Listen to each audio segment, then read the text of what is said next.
The oxygen masks dropped as the plane lurched violently to one side.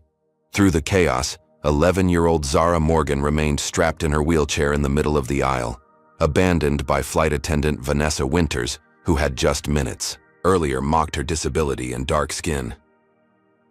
Now, as passengers scrambled for safety, Zara's mother Amara lay unconscious 3 rows back, and no one was coming to help.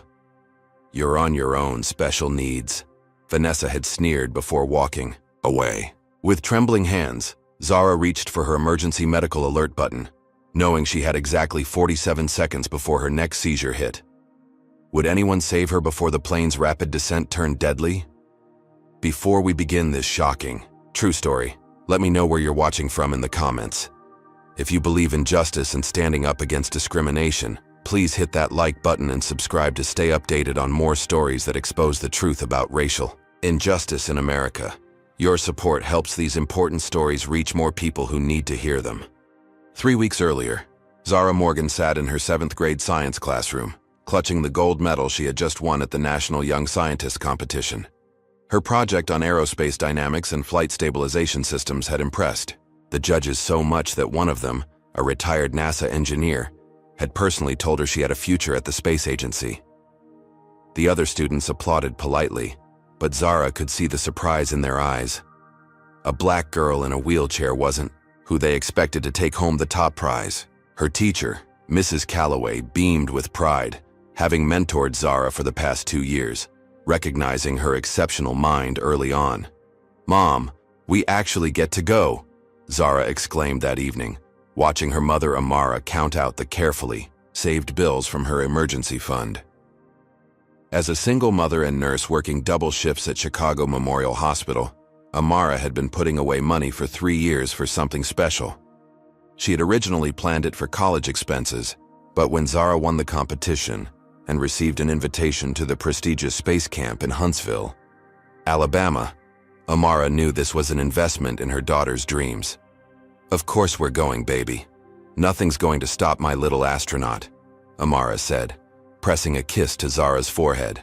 What Zara didn't know was that Amara had picked up extra weekend shifts for the past month to make it happen. The tickets, accommodation, and specialized transport for Zara's wheelchair had stretched their budget to the breaking point, but seeing the light in her daughter's eyes made every extra hour worth it. 2 weeks later, they arrived at O'Hare International Airport, 3 hours early as Amara had meticulously planned to ensure they had plenty of time for security and boarding with Zara's wheelchair. Delta Airlines Flight 1827 to Atlanta would be their first leg, followed by a connection to Huntsville. Everything had gone smoothly through check-in and security, with helpful staff guiding them through the accessible lanes. "Look at all these planes, Mom!" Zara exclaimed, her scientific mind already calculating takeoff speeds and lift dynamics as they waited at the gate. Her enthusiasm attracted smiles from nearby passengers, including an older gentleman who introduced himself as James Whitfield, a retired teacher traveling to visit his grandchildren in Georgia. The pre-boarding announcement came, and they approached the gate with their priority boarding passes. That's when they first encountered Vanessa Winters, the head flight attendant for their flight. In her mid-40s with perfectly styled blonde hair and a smile that didn't reach her cold blue eyes, Vanessa's demeanor changed visibly when she saw Zara's wheelchair. "Oh, a wheelchair passenger," she said, not to them but to her colleague at the gate, her voice tinged with annoyance. "That's going to slow us down." Amara pretended not to hear, keeping her focus on making sure Zara was comfortable as the ground crew prepared to help transfer her to the aisle chair for boarding. They had done this many times before. Zara was an experienced traveler despite her young age. Once on the plane, they discovered another problem. Their assigned seats were in row 14, near the bathroom, as Amara had specifically requested due to Zara's medical needs. But when they arrived at their row, the seats were occupied by a white family with 2 small children. "Excuse me, I believe these are our seats," Amara said politely, showing her boarding pass to the mother. "Oh, the flight attendant told us we could sit here since it's closer to the bathroom for our kids," the woman replied, looking genuinely confused. Vanessa appeared behind them, her voice crisp with authority. "Is there a problem here?" "Yes, these are our assigned seats," Amara explained. We specifically booked them because they're near the bathroom, which my daughter needs access to. Vanessa's eyes flicked between Amara and Zara, lingering disapprovingly on Zara's wheelchair. Those seats are reserved for people who really need them. I've reassigned you to row 29 at the back. But we do need them, Amara insisted, trying to keep her voice level. My daughter has cerebral palsy and requires proximity to the bathroom. That's why we booked these specific seats weeks ago. Look, Vanessa said, lowering her voice but not enough that others couldn't hear. These people have small children. Surely you understand. Those other seats will be fine for your situation. The way she said your situation carried unmistakable disdain. A few nearby passengers shifted uncomfortably, while others stared openly at the confrontation. I have medical documentation, Amara said firmly, producing a folder from her carry-on.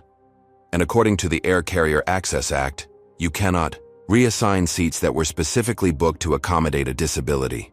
Vanessa's smile tightened. There you go, playing the disability card. These people always want special treatment.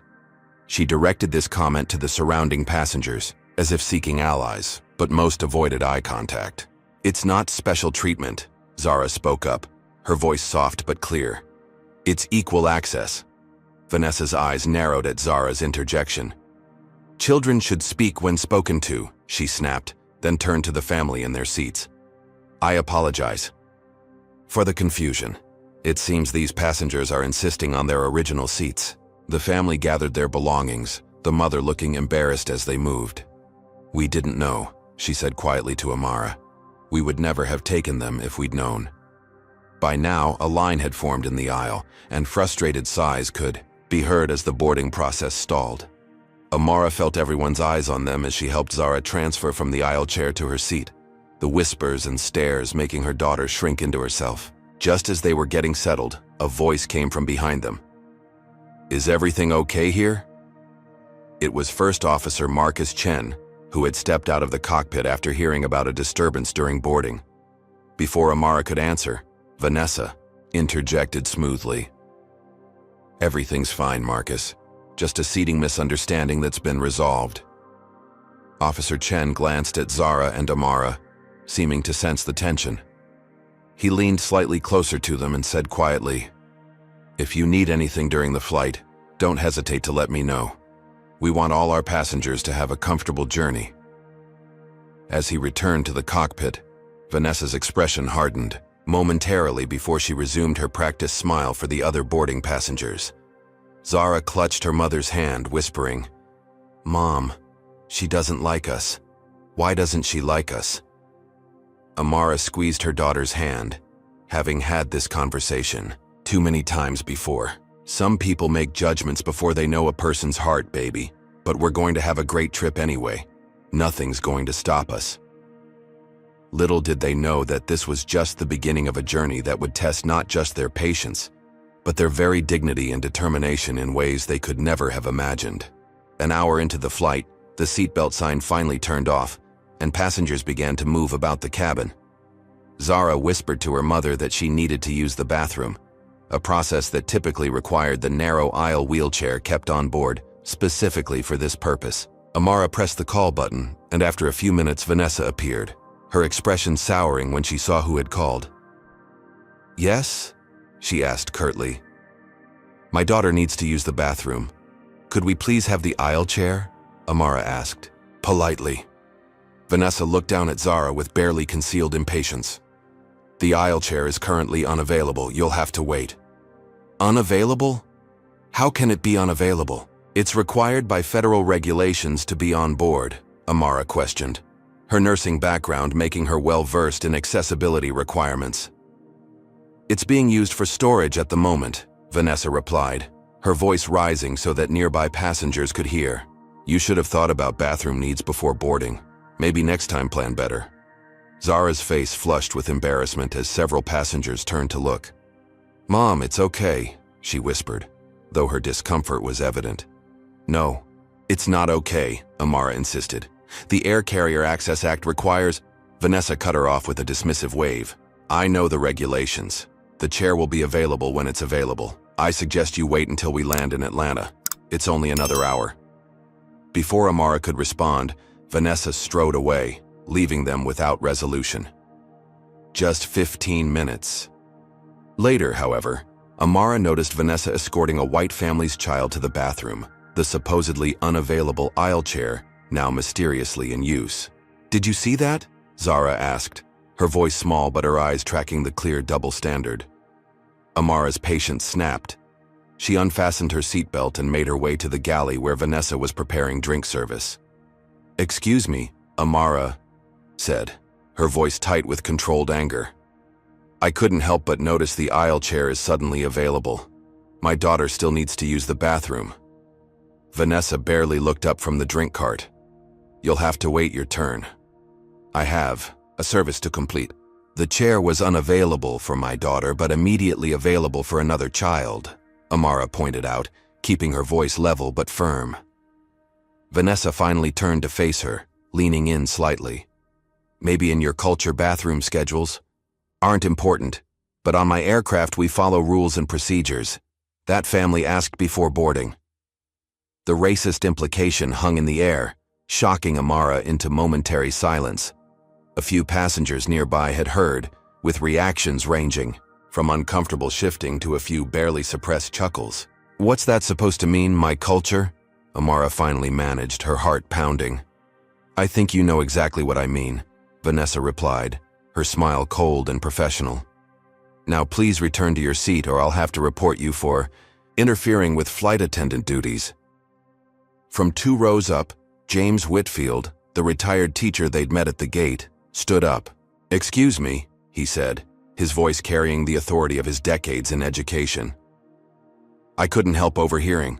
This woman's daughter clearly needs accommodation that you're providing to others. That's discrimination, plain and simple." Vanessa's expression hardened. "Sir, this doesn't concern you.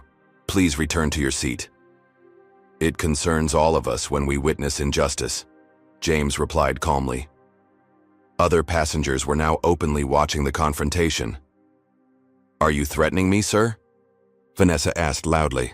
"Because disrupting flight safety is a federal offense. I'll be sure to have authorities meet you in Atlanta if you continue." The threat hung in the air, effectively silencing further protest. Just then, the plane hit a patch of turbulence, causing the seatbelt sign to illuminate with a ding. "All passengers must return to their seats immediately," Vanessa announced triumphantly, using the turbulence as an excuse to end the confrontation. As Amara made her way back to her seat, defeated for the moment, she heard whispers from other passengers. Some seemed sympathetic, while others muttered about playing the race card and special treatment. Back in their row, Zara looked up at her mother with eyes too wise for her 11 years. "The turbulence pattern is strange, Mom," she whispered. "It's not matching the normal atmospheric disturbance patterns for this flight path and altitude." "What do you mean, honey?" Amara asked, momentarily distracted from their situation by her daughter's analytical mind. "It's like it's coming in regular intervals, like someone's causing it on purpose," Zara explained, her brow furrowed. "Remember my science project on flight dynamics? This doesn't feel right." Amara stroked her daughter's hair, about to gently dismiss the concern as scientific curiosity, when she noticed Officer Chen walking through the cabin, checking on passengers during the turbulence. He paused briefly near their row, making brief but meaningful eye contact with Amara that seemed to convey both apology and concern. "What would you do if you were in Amara's situation, facing such blatant discrimination?" Comment. Number 1. If you think she should file a formal complaint with the airline after landing. Or, number 2, if you believe she should confront Vanessa more directly about her behavior. Don't forget to hit the like button if you stand against racism and discrimination. And subscribe for more stories that shine a light on these important issues. How far do you think Vanessa will go to make this family's journey miserable? And what secrets might be hiding behind those unusual turbulence patterns Zara noticed? The situation is about to escalate in ways nobody on that plane could possibly anticipate. When Flight 1827 finally touched down in Atlanta, Amara felt a wave of relief, thinking the worst was behind them. That relief was short-lived. As passengers began to deplane, Vanessa's voice came over the intercom. Wheelchair passenger in row 14, please remain seated until all other passengers have deplaned and specialized assistance can be provided. This was standard procedure, but what wasn't standard was what happened next. After every other passenger had left, including James Whitfield, who gave them an encouraging nod on his way out, they sat waiting and waiting. 15 minutes passed with no sign of the aisle chair or assistance. "Mom, our connection," Zara said anxiously, checking the time on her tablet. Their flight to Huntsville was scheduled to depart in 87 minutes, which should have been plenty of time for their 2-hour layover, but every passing minute eroded that buffer. Amara pressed the call button, and eventually, a different flight attendant appeared. "We're still waiting for the aisle chair," Amara explained. "Our connecting flight leaves soon."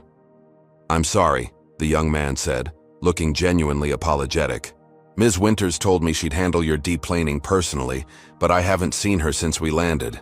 Let me check what's happening." Another 10 minutes passed before Vanessa reappeared, all efficiency and false concern. "Oh my, are you still here? There must have been a miscommunication about the aisle chair. Let me get that for you right away."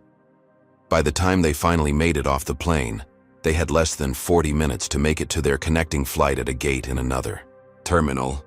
Rushing through the crowded airport with Zara's wheelchair was challenging enough without time pressure, but Amara was determined not to miss their flight. When they arrived at the gate for their Huntsville connection, breathless and stressed, the gate agent delivered the bad news. "I'm sorry, but final boarding was completed 5 minutes ago. The jetway is closed." "But we had a connecting flight reservation," Amara protested. "We were delayed getting off our previous flight. Surely, there's something you can do?" The gate agent tapped at her computer. "I can rebook you on the next flight to Huntsville, which departs at 8:45 p.m. It was currently just past noon. "But I see there's another issue, your checked luggage." "What about our luggage?" Amara asked, a sinking feeling in her stomach. "It appears it's been misrouted," the agent said, choosing her words carefully. "According to the system, it's been sent to Birmingham." "Birmingham? But that's in a different state," Amara exclaimed. "My daughter's medications are in that luggage. We need those bags." "I understand, ma'am. Let me connect you with our baggage services department," the agent said, directing them to a customer service counter in yet another terminal.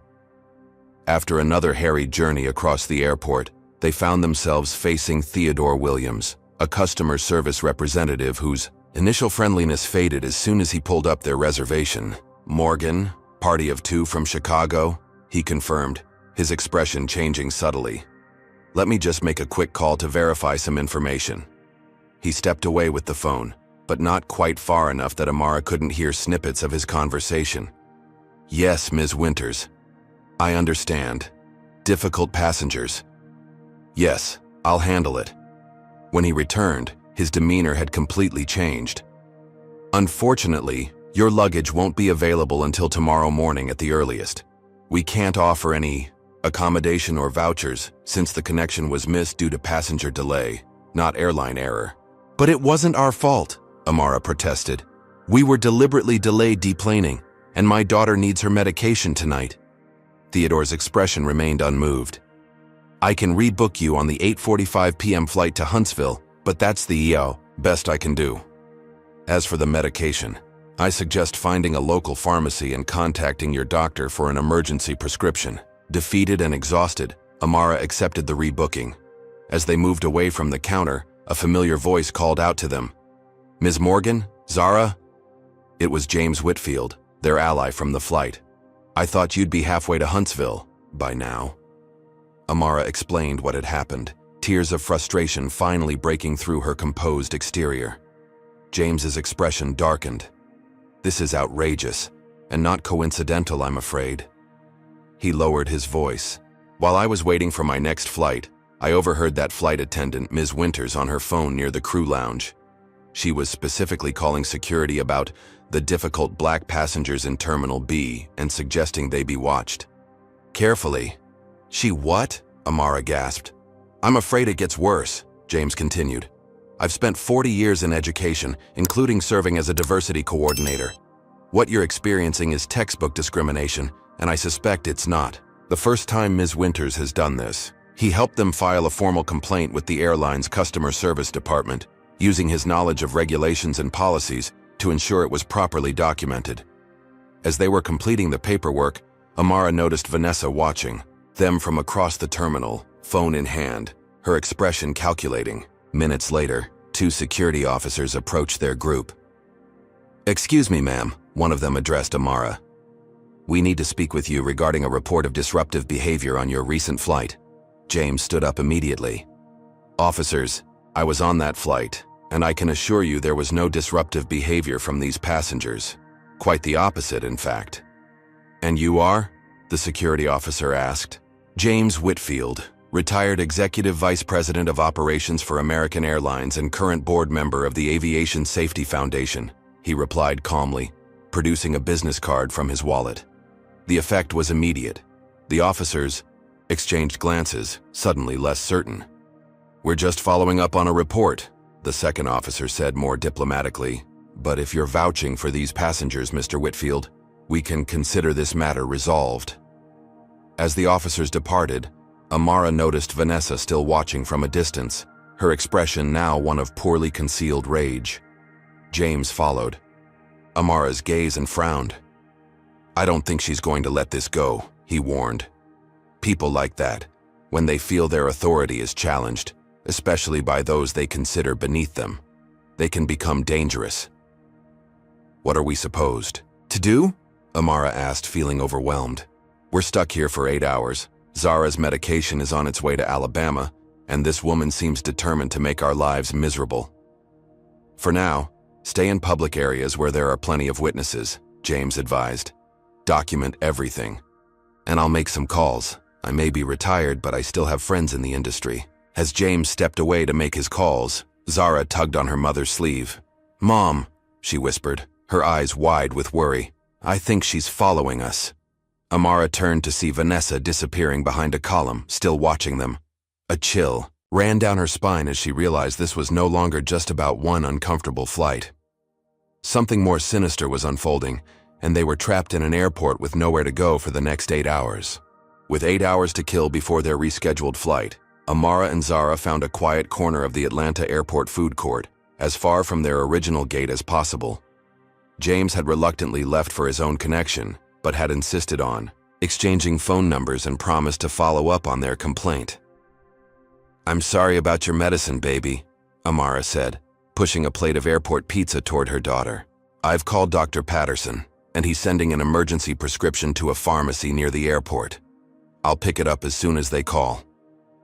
Zara nodded, picking at her food without much enthusiasm. The excitement of their space camp adventure had been thoroughly dampened by the morning's events. "Do you think she'll be on our next flight too?" she asked in a small voice. Before Amara could answer, a young white girl about Zara's age approached their table, followed by her parents. "Excuse me," the girl said brightly, "is that a space camp backpack?" Zara looked up, surprised, at the girl pointing to her NASA-themed backpack. "Yeah, we're heading there tomorrow." "Me too," the girl exclaimed. "I'm Emma Schultz. Are you in the robotics track or aerospace?" "Aerospace," Zara replied, perking up slightly. "I did a project on flight stabilization systems." Emma's eyes widened. "No way, I've been working on orbital mechanics." "We're totally going to be in the same group," the girl's parents approached with warm smiles. "I'm Dr. Richard Schultz, and this is my wife, Dr. Caroline Schultz," the father introduced themselves. Richard was tall, with kind eyes behind wire-rimmed glasses, while Caroline had the confident bearing of someone used to commanding a room. "Amara Morgan," Amara introduced herself, "and this is my daughter Zara." "Mind if we join you?" Caroline asked. "Sounds like our daughters are going to be camp buddies." As they settled at the table, Emma and Zara quickly fell into animated conversation about space science, NASA missions, and their expectations for camp. For the first time since the flight, Zara was smiling, her natural enthusiasm returning. Meanwhile, the adults exchanged pleasantries. Richard was a cardiothoracic surgeon, while Caroline was a professor of astrophysics at MIT, currently on sabbatical to write a book. We're actually on the same delayed flight to Huntsville, Richard mentioned. 8:45, right? We missed our earlier connection too. You missed your connection? Amara asked, surprised. What happened? Richard shrugged. Mechanical delay on our inbound flight from Boston. These things happen, but they gave us meal vouchers and access to the lounge while we wait. They didn't offer us anything, Amara said, the disparity striking her immediately. Caroline frowned. That's odd. It's standard procedure for delays over 4 hours. Hesitantly, Amara began sharing their experience, starting with Vanessa's behavior on the flight and the subsequent problems with deplaning in their luggage. As she spoke, the Schultz's expressions grew increasingly concerned. That's outrageous, Caroline said when Amara finished. Have you filed a complaint? Yes, with the help of another passenger, but I'm not sure it will go anywhere, Amara admitted. Richard's face had darkened. This is clearly discriminatory treatment. You should be documenting everything. He pushed his untouched meal vouchers across the table. Please use these. It's the least we can do. Oh, I couldn't, Amara protested. We insist, Caroline said firmly. And Richard, why don't you make that call to Stephen? He's still on the airline's board of directors. Richard nodded, pulling out his phone and stepping away to make the call. Meanwhile, Caroline engaged Amara in conversation about Zara's academic achievements, showing genuine interest in the girl's scientific pursuits. Emma was equally impressed when Zara explained her competition-winning project. You designed a new stabilization system? That's genius-level stuff. It's just physics, Zara said modestly, though she couldn't hide her pride. I've been reading aerospace engineering textbooks since I was 8. She taught herself calculus. At 9, Amara added, the proud mother momentarily overshadowing the stressed traveler. Richard returned, his expression serious. Stephen is looking into the situation. He's concerned about what I've told him. Apparently, there have been other complaints of a similar nature, though nothing that's gained traction. Just then, Amara spotted a familiar blonde head moving through the food court. Vanessa Winters was approaching, now accompanied by an older man in a Delta management uniform with a nameplate reading, Conrad Phillips, Supervisor. That's her, Amara whispered, tension returning to her body. Ms. Morgan, Conrad called out as they approached. I understand there was some unpleasantness on your flight this morning. That's putting it mildly, Amara replied, straightening in her chair. Vanessa here has explained the situation, Conrad continued, his tone patronizing. Apparently, there was a misunderstanding about seating arrangements, and you became aggressive. Aggressive? Amara repeated incredulously. I simply asked for the accommodations we were entitled to by law. She threatened me, Vanessa interjected, her voice trembling in a performance of victimhood that would have impressed Broadway directors. Made me feel unsafe in my own cabin. The Schultzes exchanged glances, clearly not buying this narrative. That's absolutely false, Amara stated firmly.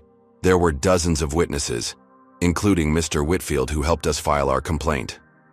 Conrad's expression tightened slightly at the mention of a complaint. Yes, well, we've reviewed the situation, and while we understand your frustration, we believe Ms. Winters acted according to protocol. Protocol includes racist comments and deliberate delays? Caroline suddenly interjected, causing both airline employees to turn to her in surprise. I'm sorry, and you are? Conrad asked, his tone noticeably different when addressing the white professor. Dr. Caroline Schultz, MIT Department of Astrophysics, she replied coolly. My husband, Dr. Richard Schultz, Chief of Cardiothoracic Surgery at Boston Memorial, and I have been hearing about the appalling treatment our new friends received. Treatment that, coincidentally, we did not experience despite being in an identical situation with our connecting flight. Conrad's demeanor shifted visibly. I assure you, Dr. Schultz, Delta Airlines does not discriminate against any passengers.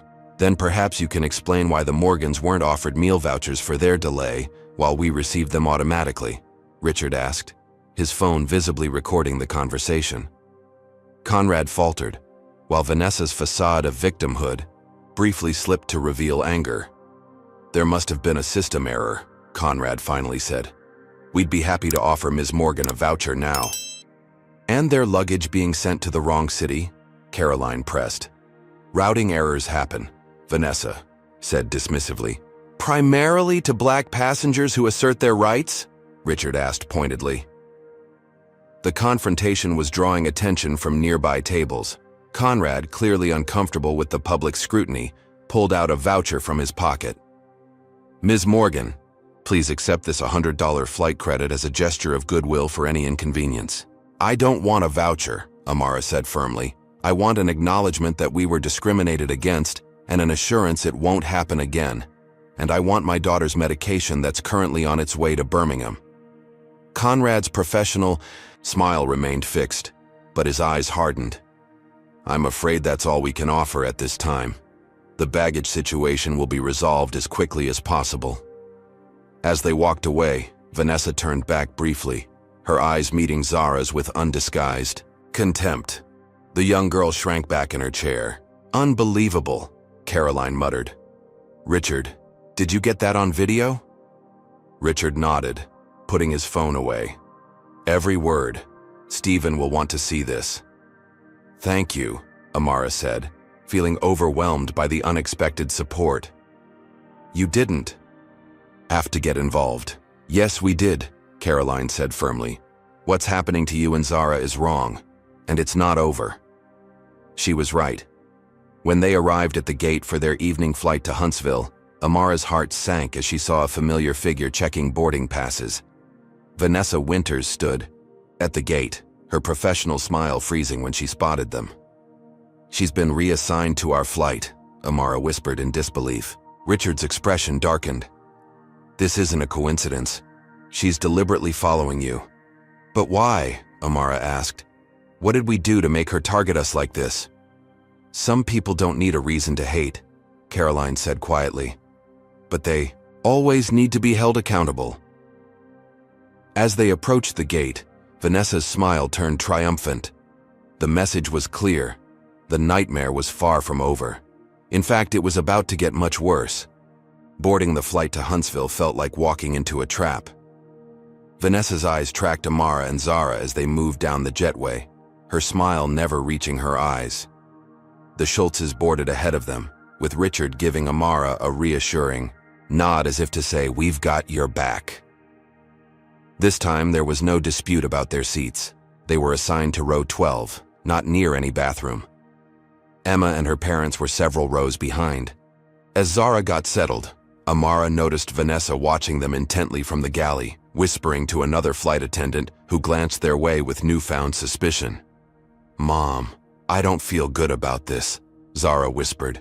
"She looks like she's planning something." "It's just a short flight, baby," Amara reassured her, though she shared her daughter's apprehension. "Just 90 minutes and we'll be in Huntsville. Then we can focus on space camp and forget all about this." The flight was fully boarded, and the usual safety demonstrations began. Vanessa performed her duties with mechanical precision, her eyes consistently drifting to row 12. When she reached their row during the pre-takeoff check, she made a show of inspecting Zara's seatbelt with excessive thoroughness. "Is there a problem?" Amara asked. "Just doing my job," Vanessa replied coldly. "Safety first, especially for special needs passengers." The plane took off, and for the first 20 minutes, everything seemed normal. Zara had pulled out her tablet to review some aerospace notes, trying to recapture her excitement about space camp. Amara was beginning to relax slightly when Vanessa appeared with the beverage cart. "Coffee, tea, or soda?" she asked mechanically, not making eye contact. "Apple juice for my daughter, please, and coffee for me," Amara replied. Vanessa poured the drinks, handing Zara her juice without incident. But as she placed Amara's coffee on her tray table, the cup suddenly slipped from her hand, spilling the scalding liquid not on Amara, but across Zara's tablet and the medical device attached to her wheelchair. "Oh!" Vanessa exclaimed with exaggerated dismay as Zara cried out. "How clumsy of me!" "What are you doing?" Amara demanded, grabbing napkins to quickly dry the equipment, the specialized medical monitoring device attached to Zara's wheelchair, essential for tracking her vitals and alerting to potential seizures, was now sputtering with electrical shorts. It was an accident, Vanessa said loudly enough for nearby passengers to hear, but her eyes told a different story. These things happen. That's her medical equipment, Amara said, trying to keep her voice down but unable to hide her distress. Do you know how expensive and essential that is? You shouldn't have placed it where drinks are served, Vanessa replied dismissively. The airline can't be held responsible for improperly stored personal items.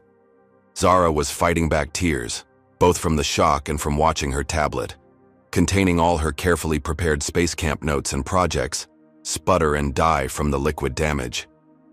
This was deliberate, Amara said, her voice shaking with anger. You've been targeting us from the moment we boarded in Chicago. Vanessa's expression hardened. Are you accusing me of something, Ms. Morgan? Because that sounds like a threat to me, and threatening a flight attendant is a federal offense that could result in this flight being diverted and you being removed in handcuffs. The neighboring passengers were now openly watching the confrontation. Some looked uncomfortable, others curious, and a few were already taking out their phones to record. I'm not threatening anyone, Amara clarified firmly. I'm stating a fact. You damaged my daughter's medical equipment and her personal property. Mom, Zara tugged at her sleeve, distress evident in her voice. My emergency meds, they were in my checked luggage. The realization hit Amara like a physical blow. Without the monitoring equipment working properly, and without Zara's emergency anti-seizure medication that had been in their checked bags, now somewhere in Birmingham, they were in a potentially dangerous situation. My daughter needs medical attention, Amara stated, trying to keep her voice calm. Her monitoring equipment is damaged, and her medication was in our checked luggage that your airline misrouted. I'm sure she's fine, Vanessa dismissed with a wave. Some kids just like the attention. From a few rows back, Caroline Schultz stood up. Excuse me, I'm a doctor. Perhaps I can help? Vanessa immediately blocked the aisle. Please return to your seat, ma'am. The seatbelt sign is on. It's not on, Caroline pointed out, gesturing to the unlit sign. And I'm offering medical assistance to a child in potential distress. We have protocols for medical emergencies, and this isn't one, Vanessa insisted. Return to your seat, or I'll have to report you as an unruly passenger. Caroline stood her ground. As a medical professional, I'm informing you that this child may need attention. Refusing to allow medical assistance could be considered negligence. The standoff continued until Zara suddenly stiffened in her seat, her breathing becoming irregular. Mom, she gasped. I think it's starting. Amara recognized the signs immediately, the prelude to one of Zara's seizures. Without the monitoring, equipment to give precise warnings, and without her medication to prevent it, they had minutes at most. My daughter is having a medical emergency, Amara announced loudly. She needs her medication now. Several passengers now had their phones out, recording the escalating situation. Vanessa, suddenly aware of the optics, switched tactics. Ladies and gentlemen, we have a minor medical situation, she announced smoothly. Everything is under control. Please remain in your seats. Behind her, Zara's condition was visibly deteriorating. Amara, drawing on her nursing training, had moved her daughter to a safer position, clearing the area around her. Is there a doctor on board? Amara called out desperately. Before Caroline could respond again, the plane's intercom crackled to life. This is Captain Jackson. We've been informed of a medical situation on board. If there are any medical professionals among the passengers, please identify yourselves to the cabin crew. Vanessa grabbed the intercom handset. Captain, the situation is under control. It appears to be a passenger seeking attention, possibly to disrupt the flight. Even as she spoke, Zara began experiencing a small seizure. Passengers gasped, and the recording phones multiplied. That child is having a seizure, someone shouted. Let the doctor help her. This is outrageous, another added. Richard Schultz pushed past Vanessa, followed by Caroline. We're doctors, he stated firmly, and we're helping this child, with or without your permission. Vanessa found herself surrounded by increasingly angry passengers, her authority crumbling as the evidence, of her negligence played out before dozens of witnesses and cameras. With nowhere to hide, she retreated to the galley, picking up a phone to presumably call the cockpit. Caroline knelt beside Zara, checking her vital signs while Richard spoke calmly to Amara. "Has this happened before? What medication does she normally take?" "Lorazepam," Amara replied, her nurse training kicking in despite her maternal panic. 2 milligrams. It's in our checked bags that were sent to Birmingham. Emma had come forward as well, holding her mother's hand tightly as she watched her new friend in distress. "Will she be okay?" she asked tearfully. "We'll make sure of it," Caroline assured her daughter, though her expression was grave as she turned to Amara. "The seizure is mild, but without her medication, it could escalate," Amara finished the thought. The plane began its descent into Huntsville, the pilot announcing they were being given priority landing due to the medical emergency on board. Vanessa remained in the galley, her earlier confidence replaced by visible nervousness as she watched passengers sending video, clips and messages before the landing. As the plane touched down, Amara cradled her daughter, who was now conscious but disoriented after the small seizure had passed. "You're okay, baby," she whispered. "We're landing now. Help is coming." Emergency medical personnel were waiting as the aircraft arrived at the gate.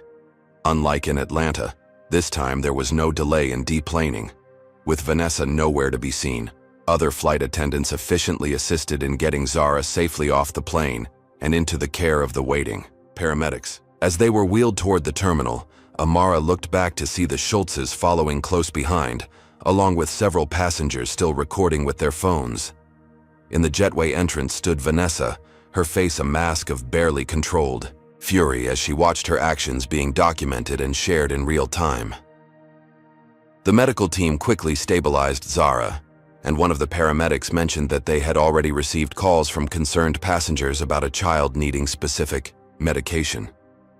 "We've got lorazepam ready," the paramedic assured Amara. "Someone on the plane used the Wi-Fi to alert us before you landed." As they were loaded into an ambulance, Amara caught a glimpse of Richard Schultz speaking intensely with airport security, pointing repeatedly toward the gate where Vanessa still stood. The last thing she saw before the ambulance doors closed was Emma waving, her young face set with determination as she held up her own phone, showing that she too had captured everything. What would you do if you witnessed a flight attendant putting a child in danger like Vanessa did to Zara? Comment. Number 1, if you'd record and report the incident to airline management, or number 2, if you'd confront the flight attendant directly. Don't forget to hit that like button if you believe people who abuse their authority should face consequences, and subscribe to follow Zara's journey as she fights back against injustice. How far do you think this story will go now that passengers have video evidence? And what will happen when the world sees how Vanessa treated an innocent disabled child? The power of social media is about to change everything. Zara was discharged from Huntsville Hospital just after midnight, the emergency medication having prevented any further seizures. The attending physician had been appalled by their story, documenting the incident as a case of medical negligence and providing copies for Amara's records. Their hotel, originally booked for tomorrow night before space camp began, had fortunately allowed them to check in early when they heard about the situation. "Try to get some sleep, baby," Amara said, tucking Zara into bed. "Tomorrow will be better." But sleep proved elusive for Amara. At 3 a.m., her phone began buzzing with notifications. Opening her social media accounts, she was stunned to see clips from the flight appearing on every platform. Whereas Flying While Black and Justice for Zara were already trending, with thousands of shares and comments expressing outrage at Vanessa's behavior. By morning, the story had exploded. National news outlets were running segments showing the cell phone footage, particularly damning clips of Vanessa refusing medical assistance and callously dismissing Zara's condition. The airline's social media accounts were flooded with angry comments demanding action. At 9 a.m., Delta Airlines released a statement. "We are aware of the incident involving one of our flight attendants and a young passenger. We take all allegations of misconduct seriously and are conducting a thorough investigation. The employee in question has been placed on administrative leave pending the results of this investigation." The statement's carefully neutral wording and lack of a direct apology only fueled public outrage. By noon, the story had gone international, with media outlets from around the world picking up on what was being characterized as a blatant case of both racism and ableism. Amara's phone rang. It was Caroline Schultz. "Have you seen the news?" she asked without preamble. "It's everywhere," Amara replied, still in disbelief. "I never expected this kind of response. People recognize injustice when they see it," Caroline said. "But there's something you should know. Vanessa is fighting back." She directed Amara to a conservative news channel's website, where Vanessa Winters was being interviewed, tearfully claiming she was the victim of a race hoax, orchestrated to get social media fame and set up a lucrative lawsuit. "I was just doing my job," Vanessa insisted in the interview. The mother was combative from the start, refusing to follow basic safety instructions. When her daughter had what appeared to be a medical issue, "I followed all protocols. Now I'm receiving death threats and being painted as a monster because of manipulated video clips and a false narrative." "She's lying through her teeth," Amara said, outraged. "We have dozens of witnesses. And their testimonies are coming in," Caroline assured her. "Richard has been in contact with the airline's board of directors. They're in crisis mode, but Vanessa has her supporters too." This became painfully clear when Amara checked her own social media accounts to find a flood of hateful messages from Vanessa's defenders, accusing her of everything from child exploitation to terrorism. Some had even discovered her workplace and were calling for her firing. A call from Space Camp temporarily diverted her attention. "Ms. Morgan, this is William Foster, camp director at Space Camp. I'm calling about Zara's registration." Amara tensed, expecting bad news, but was surprised by Foster's diplomatic tone. "I want to assure you that Zara's place is secure," he said carefully. "We've been made aware of yesterday's unfortunate incident, and we want you to know that Space Camp values diversity and inclusion. Zara's academic achievements speak for themselves, and we're looking forward to having her join us." The carefully worded statement sounded supportive, but Amara detected an undercurrent of discomfort. "Thank you, Mr. Foster. Will there be any security concerns given the media attention?" "We have excellent security," Foster assured her, though his tone suggested he wasn't thrilled about the situation. "We're used to having high-profile students. Just, perhaps we could keep things low-key during her stay? For everyone's comfort." After hanging up, Amara felt uneasy. The camp wasn't canceling Zara's spot, but they clearly weren't happy about the publicity. She was considering the implications when another call came through, this one from the CEO's office at Delta Airlines. "Ms. Morgan, Robert Kingsley, CEO of Delta. I wanted to personally extend my deepest apologies for your experience on our flights yesterday. What happened was unacceptable and does not reflect our company values." The apology sounded sincere, but the follow-up revealed the true purpose of the call.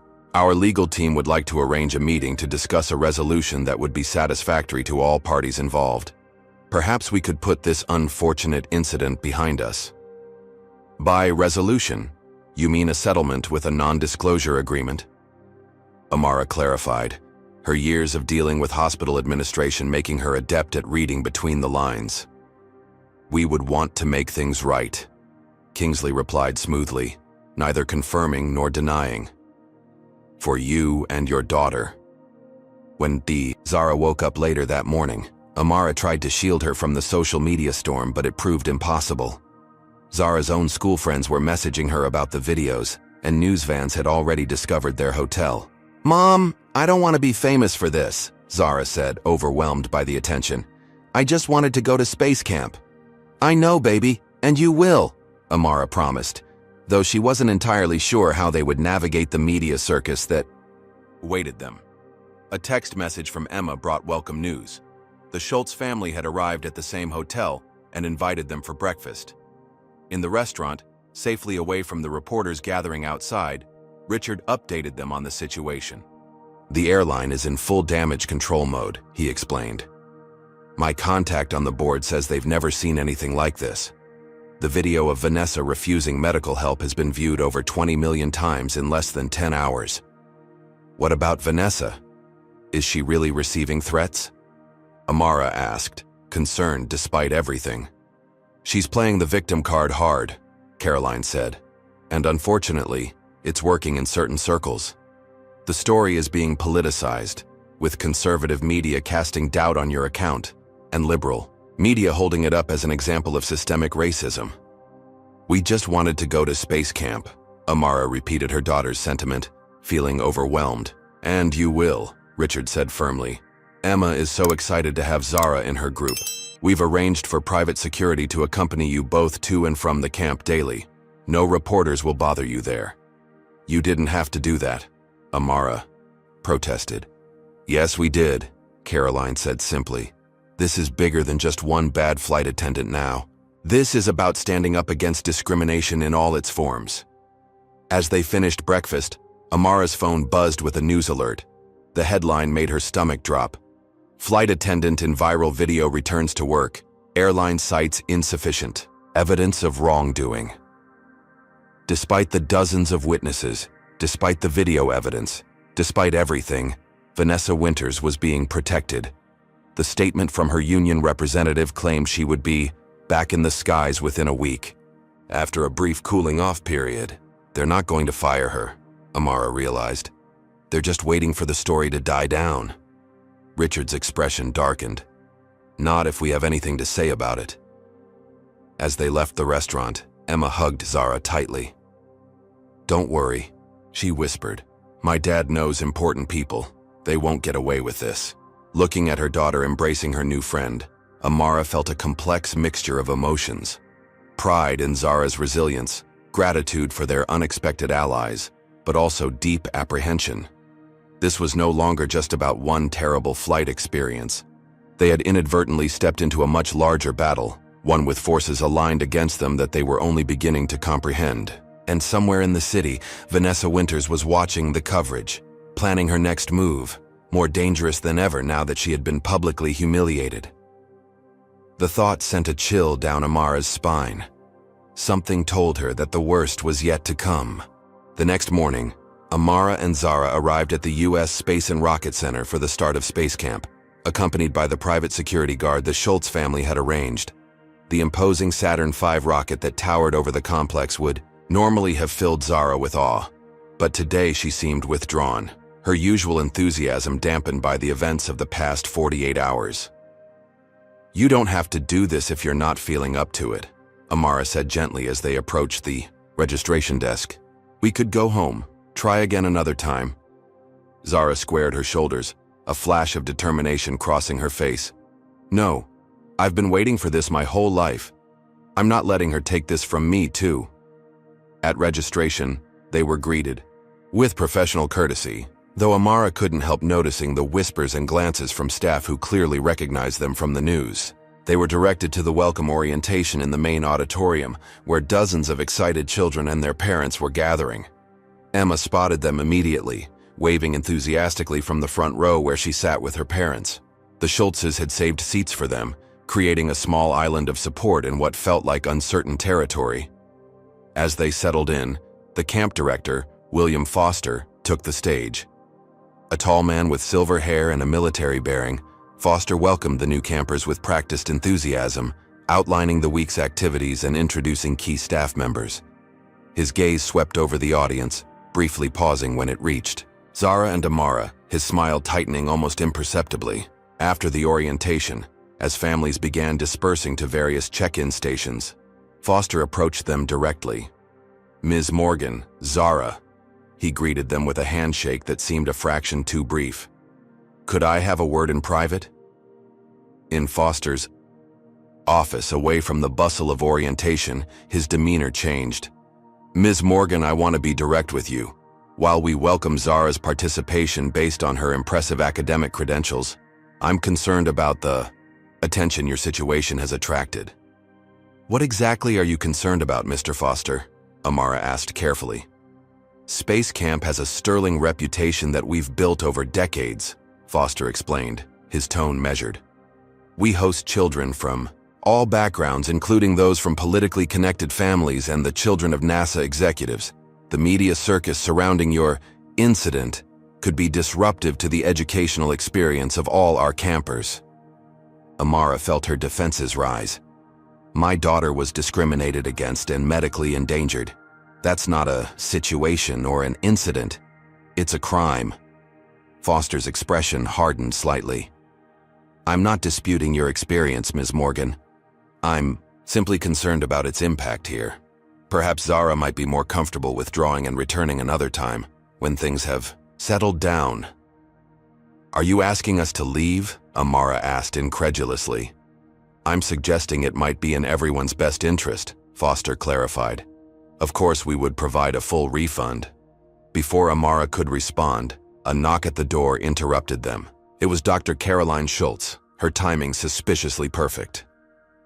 I'm sorry to interrupt, Caroline said, though her expression suggested she wasn't sorry at all.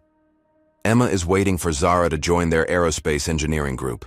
They're being assigned project partners now. Foster's expression flashed with annoyance before settling back into professional neutrality. Dr. Schultz, I was just discussing some concerns with Ms. Morgan. I overheard, Caroline interrupted coolly. And as a major donor to this facility's STEM education fund, I'm concerned about what I'm hearing.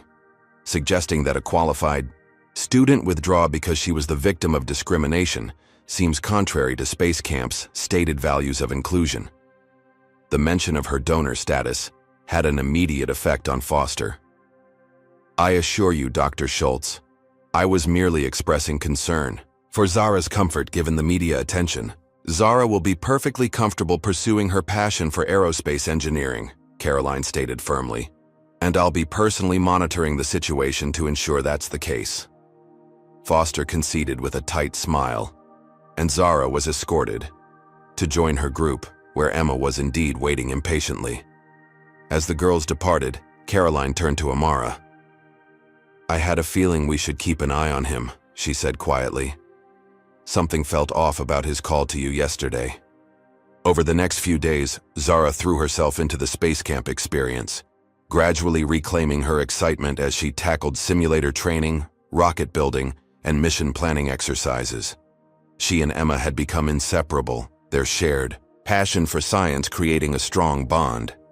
Other campers had been curious about Zara's newfound fame at first, but most had quickly moved on to the excitement of space exploration. Not everyone was so accepting, however. Amara, who had opted to volunteer at the camp instead of leaving Zara alone, noticed that certain instructors seemed to grade Zara more harshly than other students, finding fault with work that appeared flawless to her untrained eye. When she mentioned this to Richard Schultz during one of their now regular dinners, he frowned thoughtfully. It might be paranoia after everything you've been through, he said, but let me do some digging. The next day, Richard sought out Amara during lunch break, his expression grim. I found something you should know. William Foster is Vanessa Winter's brother-in-law. His wife is her sister. What? Amara gasped. That can't be a coincidence. It's not, Richard confirmed.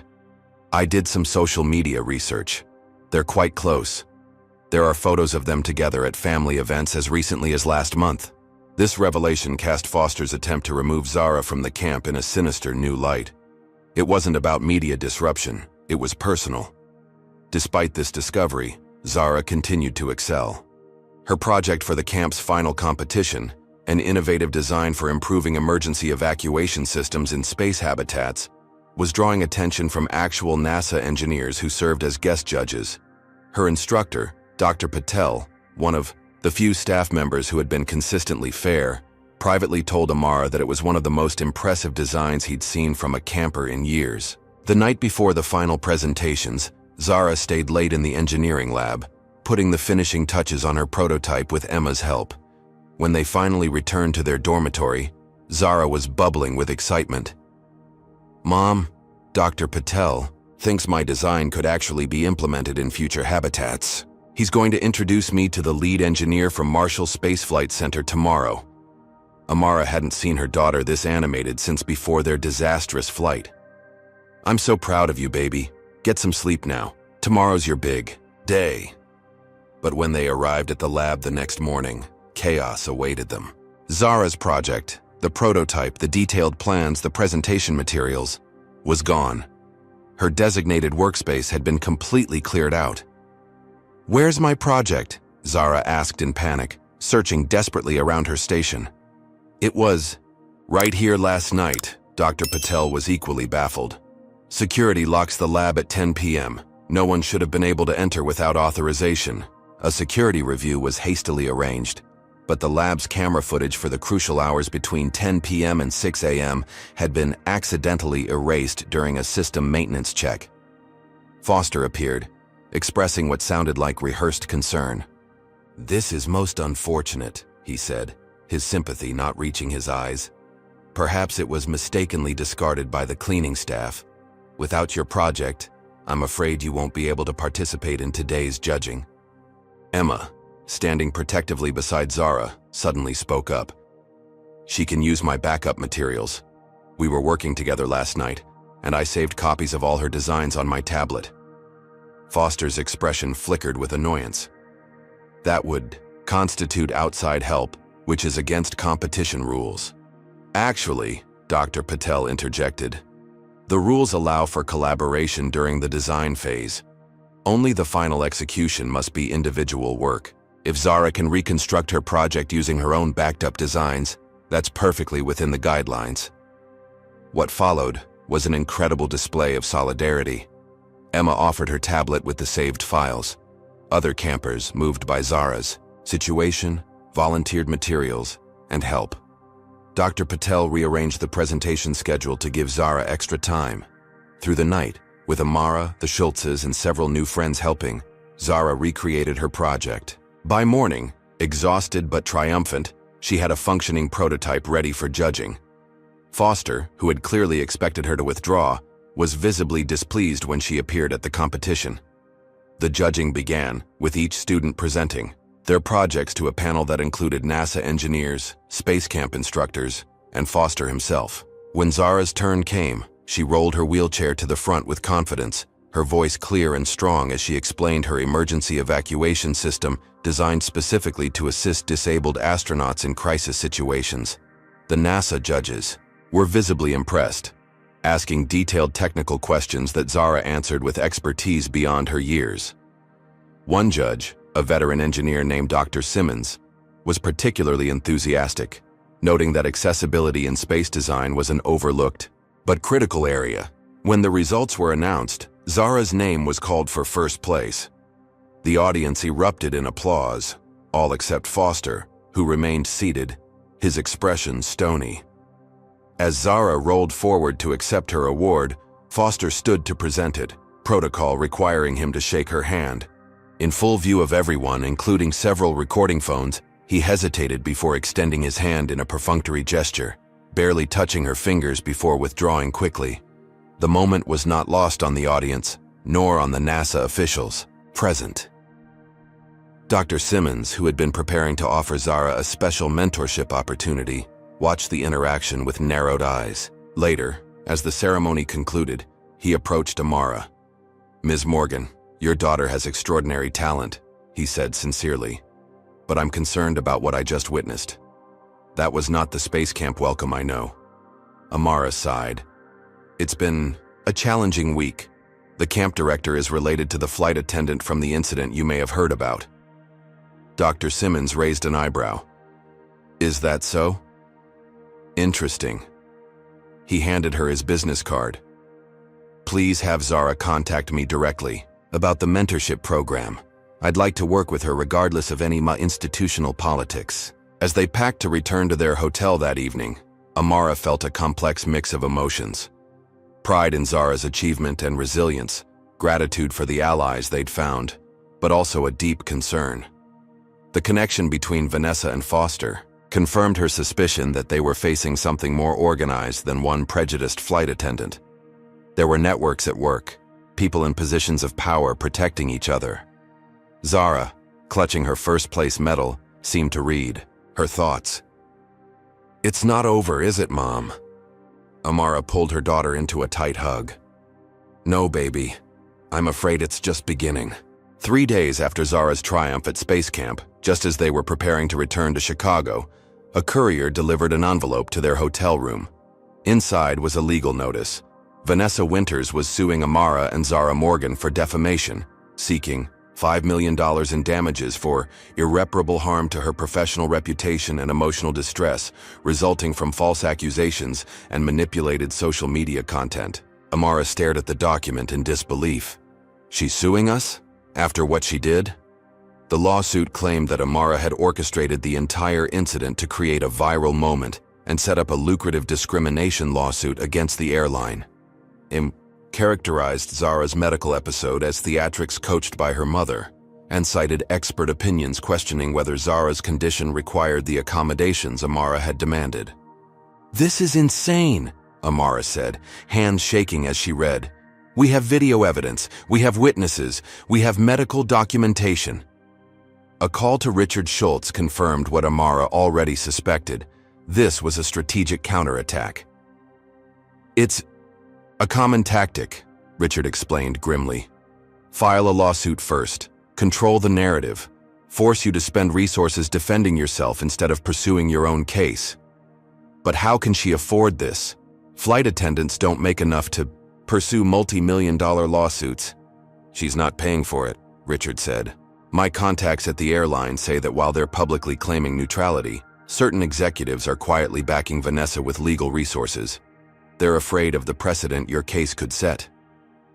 The news got worse. That afternoon, Amara received an email from her supervisor at Chicago Memorial Hospital. "In light of recent events and the negative publicity surrounding your social media activities, the hospital administration has decided to conduct a review of your position. You are placed on administrative leave effective immediately, pending the results of this review." "They're firing me?" Amara said aloud to the empty hotel room, Zara having gone for a final visit with Emma before their departure. "For what? Being discriminated against?" A quick call revealed the disturbing connection. The chairman of the hospital board was a golfing buddy of Robert Kingsley, Delta's CEO. The message was clear: back down or lose everything. The final blow came that evening. Their landlord called to inform them that a routine inspection had found several code violations in their apartment building that required immediate, expensive repairs. All tenants would need to vacate for at least 30 days, with no guarantee of return.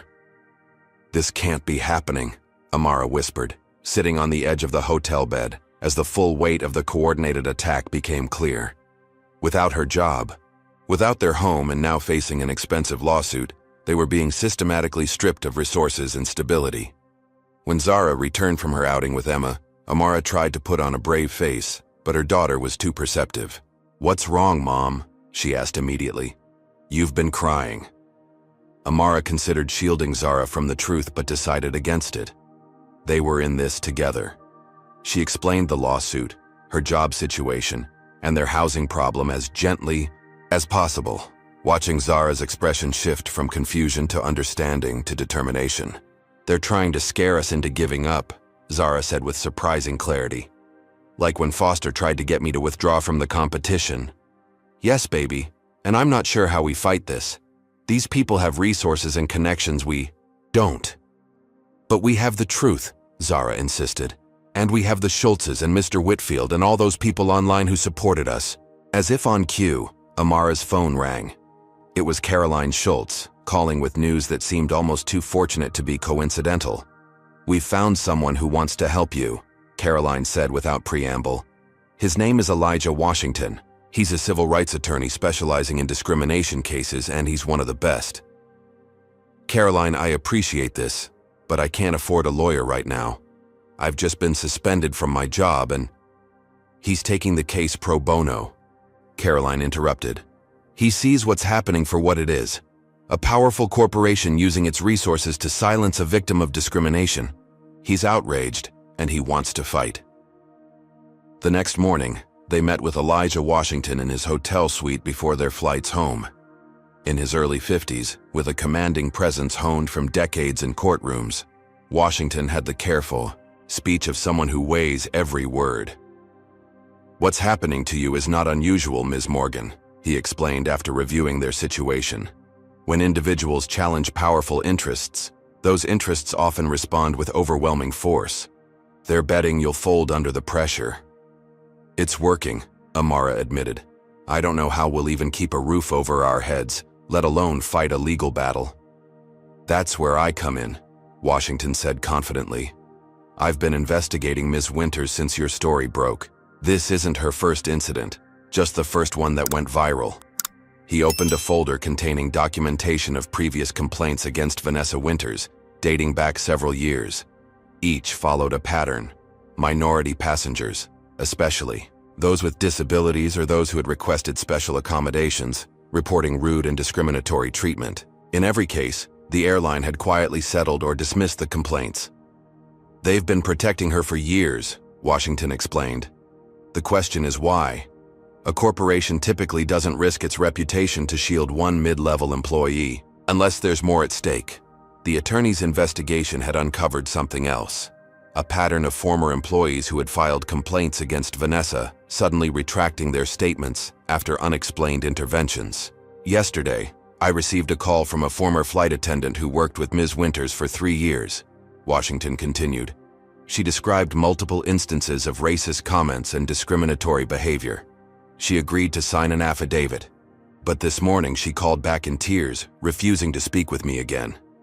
She was threatened, Amara guessed. Almost certainly, Washington nodded. But it confirms we're on the right track.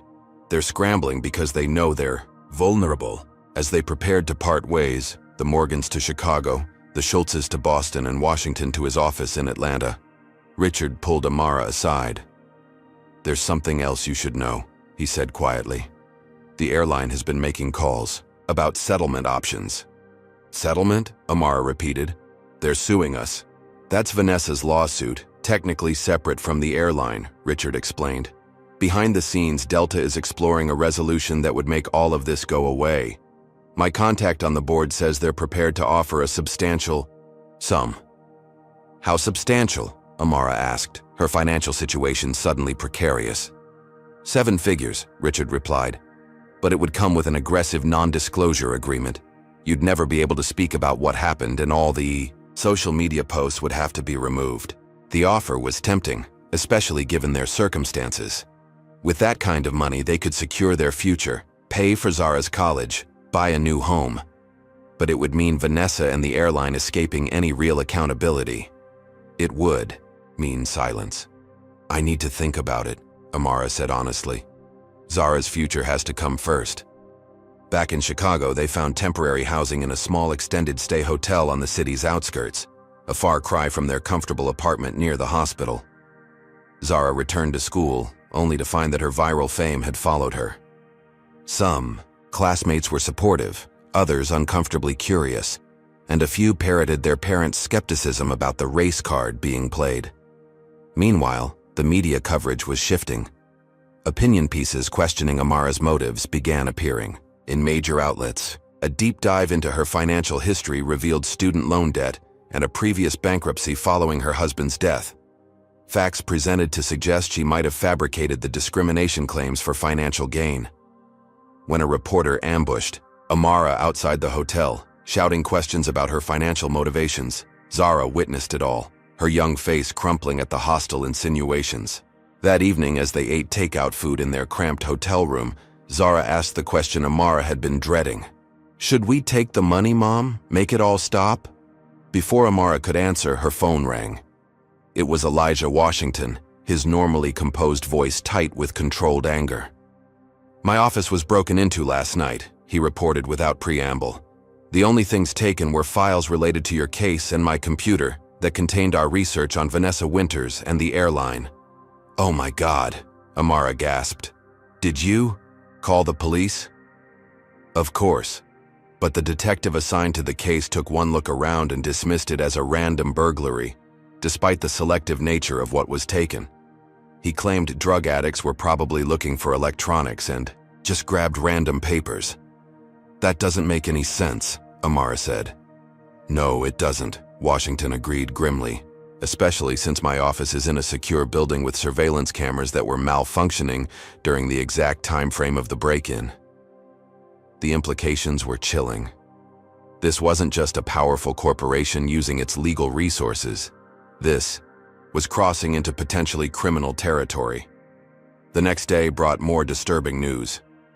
James Whitfield, the retired airline executive who had helped them in Atlanta, called to report that he was suddenly being audited by the IRS and had received anonymous threatening calls warning him to stay out of other people's business. Several airline employees who had submitted statements supporting Amara's account were disciplined for protocol violations, unrelated to her case but suspiciously timed. Conrad Phillips, Vanessa's supervisor who had backed her story, was promoted to regional director. The FAA investigation that had been launched based on passenger complaints had mysteriously stalled, with the inspector originally assigned to the case suddenly reassigned to a different region. Even Zara wasn't immune. Her school reported sudden concerns about her academic performance despite her consistently excellent record.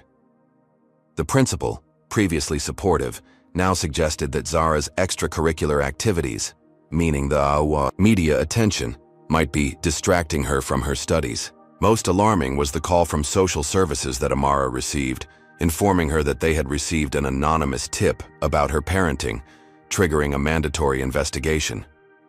The social worker who visited their hotel room was professional, but thorough, asking pointed questions about Zara's medical care and noting their temporary housing situation with evident concern.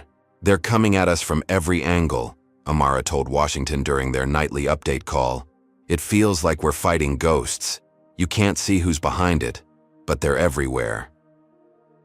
Washington had been researching the connections between the airline and various institutions now causing problems for the Morgans.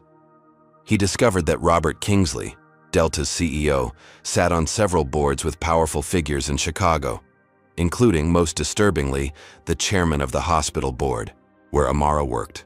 "It's a small world at the top," Washington explained. "These people golf together, attend the same charity galas, serve on the same boards. When one of them is threatened, they close ranks." The final blow came when Amara received an official letter from the hospital. Due to unrelated performance issues identified during her administrative leave review, her employment was being terminated, effective immediately. That night, alone in the bathroom where Zara couldn't hear her, Amara finally broke down. The systematic dismantling of their lives seemed complete. Her career was in tatters, their home gone, their reputations under attack, and now even Zara's. Education and welfare were being weaponized against them.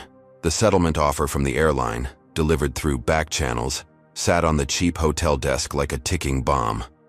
The number had increased, now 8 figures, a life-changing sum that would secure their future forever.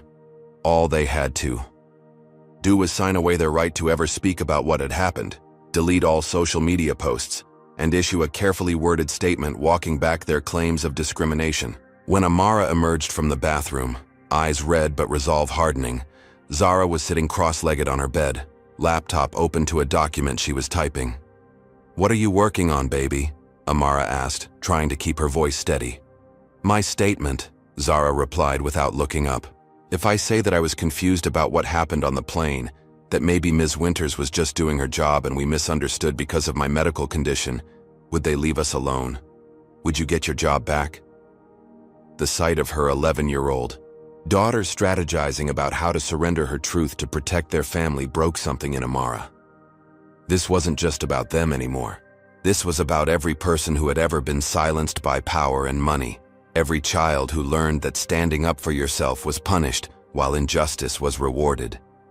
"No, baby," Amara said, sitting beside Zara and closing the laptop gently. "We're not going to do that. What happened to us was wrong, and pretending it wasn't would be another wrong." "But they're hurting us, Mom," Zara whispered. "They took your job. They're saying bad things about us." "I know," Amara acknowledged, "and it's scary and unfair. But some things matter more than comfort or safety. Sometimes the truth matters more than anything." Zara looked up at her mother, eyes searching. "What if they take me away from you?" The social worker lady was writing a lot of notes. "That won't happen," Amara promised, hoping it was true. "We have people on our side too. The Schultzes, Mr. Washington, Mr. Whitfield. And most importantly, we have the truth." But as she held her daughter that night, Amara wondered if the truth alone would be enough against the machinery of power now aligned against them. The system was fighting back with everything it had, and they were running out of resources and allies with each passing day. Have you ever stood up for what's right, only to find the whole system turning against you? Comment number 1. If you believe Amara should keep fighting for justice despite the consequences. Or number 2, if you think she should accept the settlement to protect her family.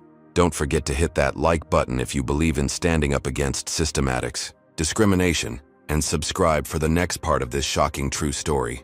With powerful forces working against them from every angle, what chance do Amara and Zara really have?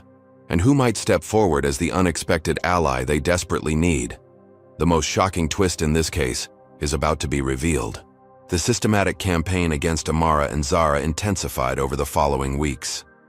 What had begun as a confrontation with one prejudiced flight attendant had morphed into what felt like a coordinated assault from all sides. Elijah Washington's office suffered a second break-in, this time more brazen. The intruders bypassed other valuable items and targeted only case files and computers related to the Morgan case. The investigating detective, a different officer than before, took perfunctory notes and suggested installing better security rather than pursuing the case aggressively.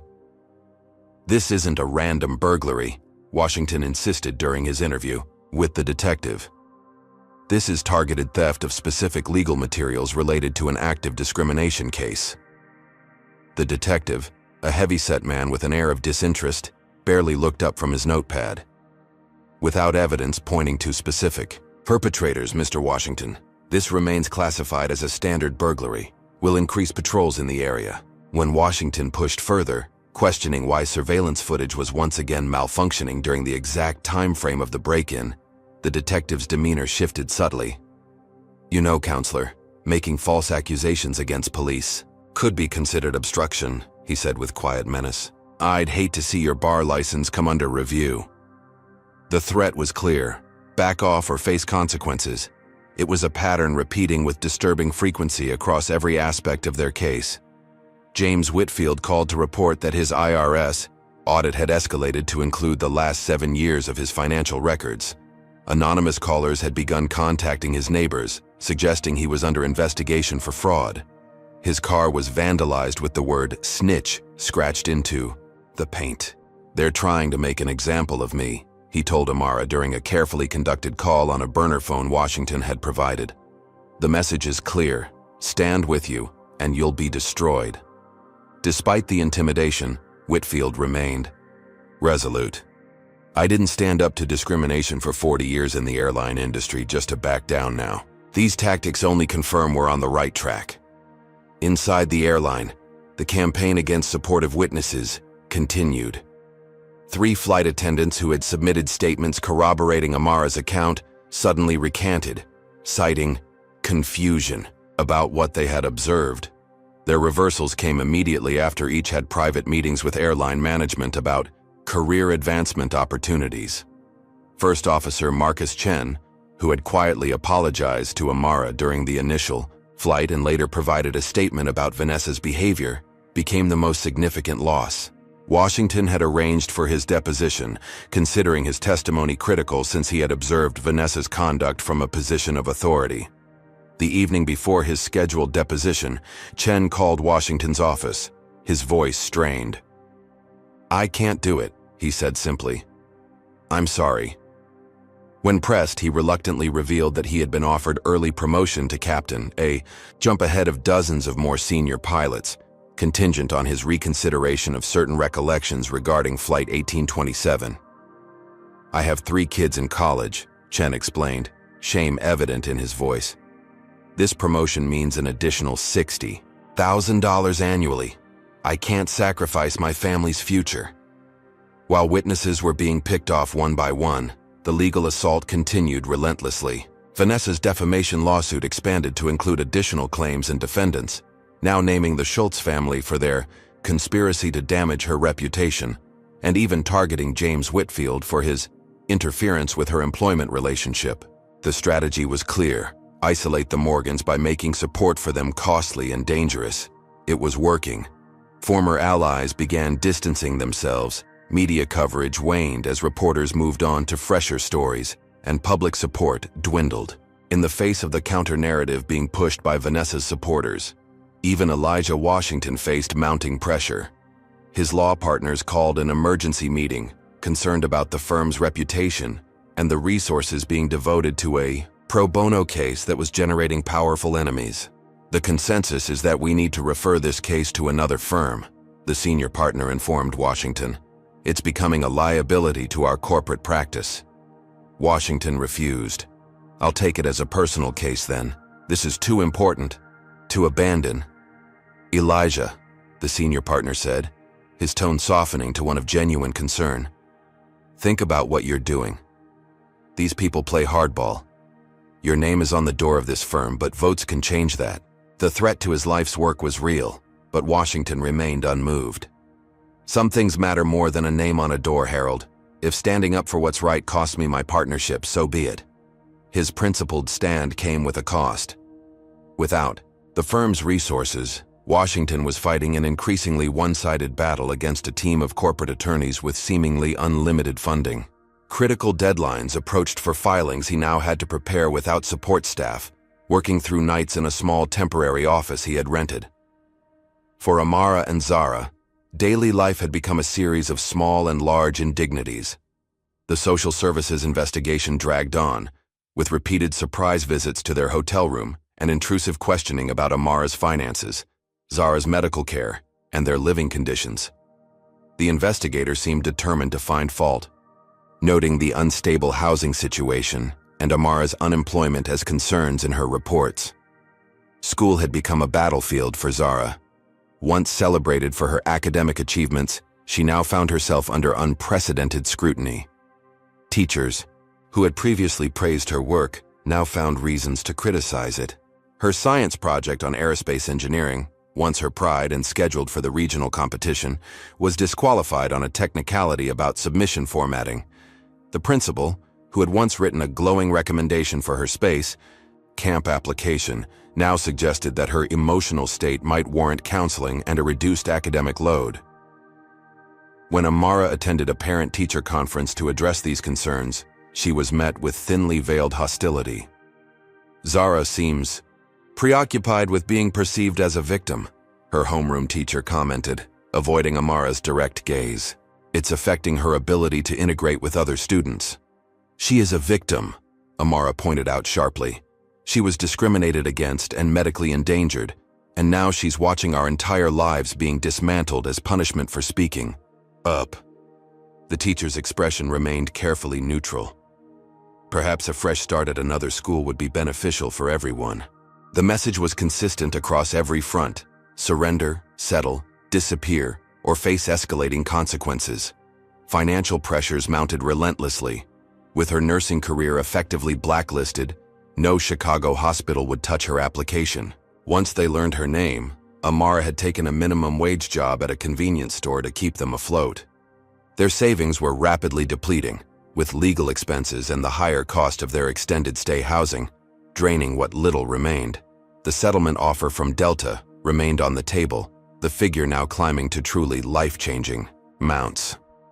Each time Amara wavered, considering Zara's future and their deteriorating situation, Washington counseled patience.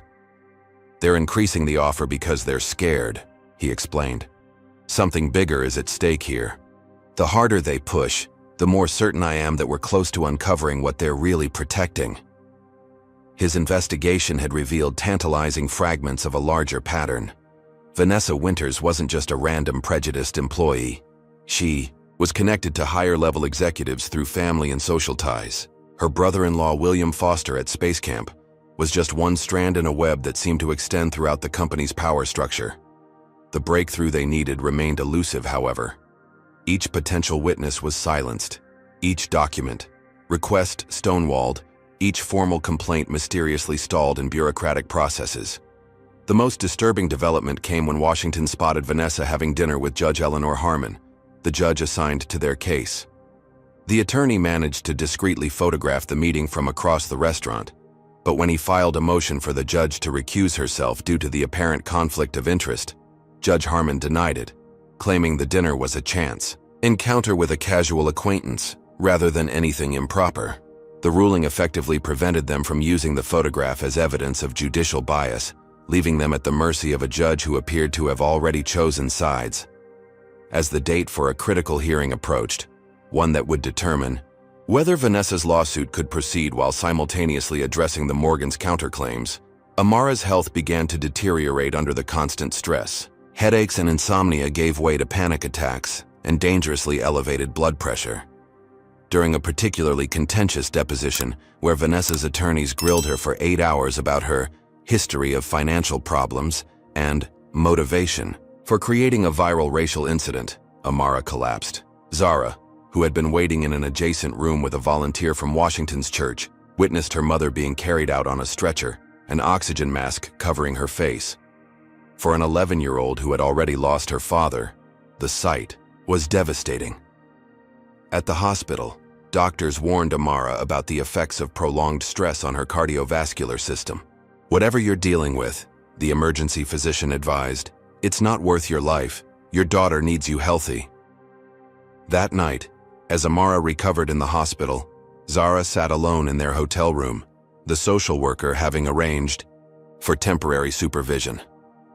The young girl opened her laptop and began typing what she never thought she would: a complete retraction of their claims against Vanessa and the airline. "I, Zara Morgan, wish to clarify that events on Delta Flight 1827 were not as previously described," she wrote with tears streaming down her face. "Ms. Winters was performing her duties professionally, and any misunderstanding was due to my medical condition causing confusion." She continued crafting the surrender document, believing that sacrificing their truth was the only way to save her mother's life and what remained of their family.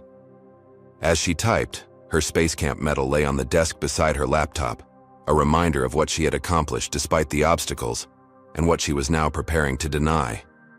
The system had won. The machinery of power, with its infinite resources and reach, had successfully crushed a nurse and her disabled daughter for the crime of demanding basic dignity and respect. By morning, Zara planned to email her statement to Washington with instructions to use it however necessary to make the nightmare end.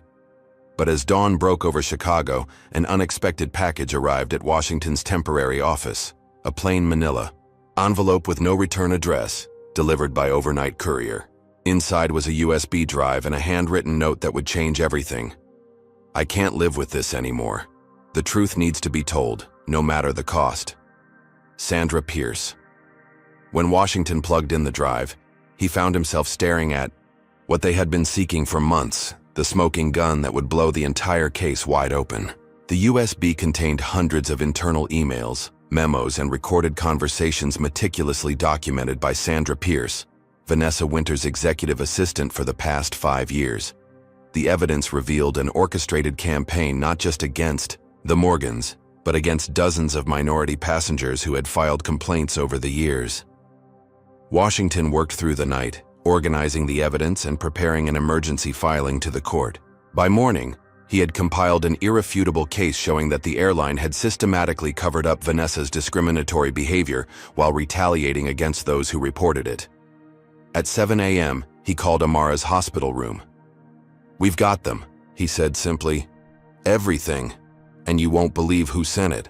Sandra Pierce sat nervously in Washington's temporary office, her hands trembling as she sipped a cup of coffee. At 45, with 20 years in the airline industry, she had risked everything by turning whistleblower. "I should have done this years ago," she admitted, her voice quiet with shame. "But I was afraid. Vanessa has powerful friends, and people who cross her tend to lose their jobs. Or worse." "What changed?" Washington asked gently. "Your little girl," Sandra said, looking at Amara. "When I saw those videos, when I heard that Vanessa had endangered a child's health, I just couldn't be part of it anymore. The night she came back to the office celebrating how they were crushing that troublemaking family, something broke inside me." Sandra's evidence was devastating in its thoroughness. As Vanessa's assistant, she had access to emails, scheduling, and private conversations that revealed a pattern extending far beyond the Morgans. "Vanessa targets minorities, especially those with disabilities or special requests," Sandra explained. "She sees them as entitled and playing the victim card. But what you don't know is that she's protected because she's part of a larger problem at Delta. The documents revealed that several senior executives, including CEO Robert Kingsley, had been using the airline's resources to cover up not just Vanessa's behavior, but a systematic pattern of discrimination that, if exposed, would open the company to massive class action liability. They've settled dozens of cases quietly over the years, Sandra continued.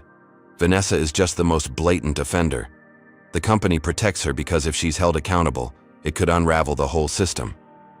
Most damning was a recorded conversation between Vanessa and Robert Kingsley discussing the Morgan case specifically.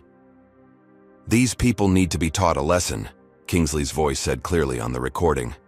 "Use whatever resources you need. We can't afford to have passengers thinking they can go viral every time they don't get exactly what they want." "I've already reached out to Bill at Space Camp," Vanessa replied. "And Conrad is handling the, paperwork to ensure her medical claims are questioned. How far do you want me to go with this?" "All the way," Kingsley answered. "Make an example of them. Nobody challenges this airline and wins." As they reviewed the evidence, another bombshell emerged.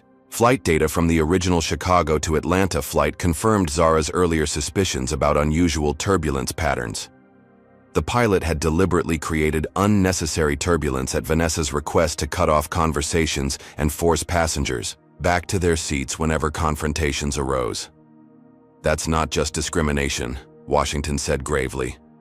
"That's endangering passenger safety. The FAA will have a field day with this." Sandra had one more revelation. Captain Jackson, who piloted the connecting flight to Huntsville, initially believed Vanessa's version of events. But after reviewing the passenger videos, he's been racked with guilt for his role. He's willing to testify that Vanessa explicitly told him over the intercom that Zara was faking a medical condition for attention. Washington's phone rang. Richard Schultz calling with news from his airline board contact. "The board just received an anonymous email with some of these same documents," Richard reported. "They've called an emergency meeting. Something big is happening." By afternoon, Washington had filed emergency motions with both the court and the FAA, using Sandra's evidence to request immediate action. Judge Harmon, suddenly facing potential ethics charges for her dinner with Vanessa, recused herself from the case. The newly assigned judge, Honorable Marcus Jenkins, reviewed the evidence and issued a temporary restraining order against Vanessa, the airline, and all associated parties, prohibiting any further retaliatory actions against the Morgans or their supporters. Meanwhile, other victims of Vanessa's discrimination, previously silenced by NDAs, began finding each other through private social media groups. Led by James Whitfield, who had connections throughout the industry, they organized a collective action to break their silence together, calculating that the airline couldn't sue dozens of people simultaneously without confirming the pattern. National civil rights organizations that had initially been cautious about the case now rushed to offer support, providing additional legal resources to Washington and media connections to ensure the story couldn't be buried. The tide was turning.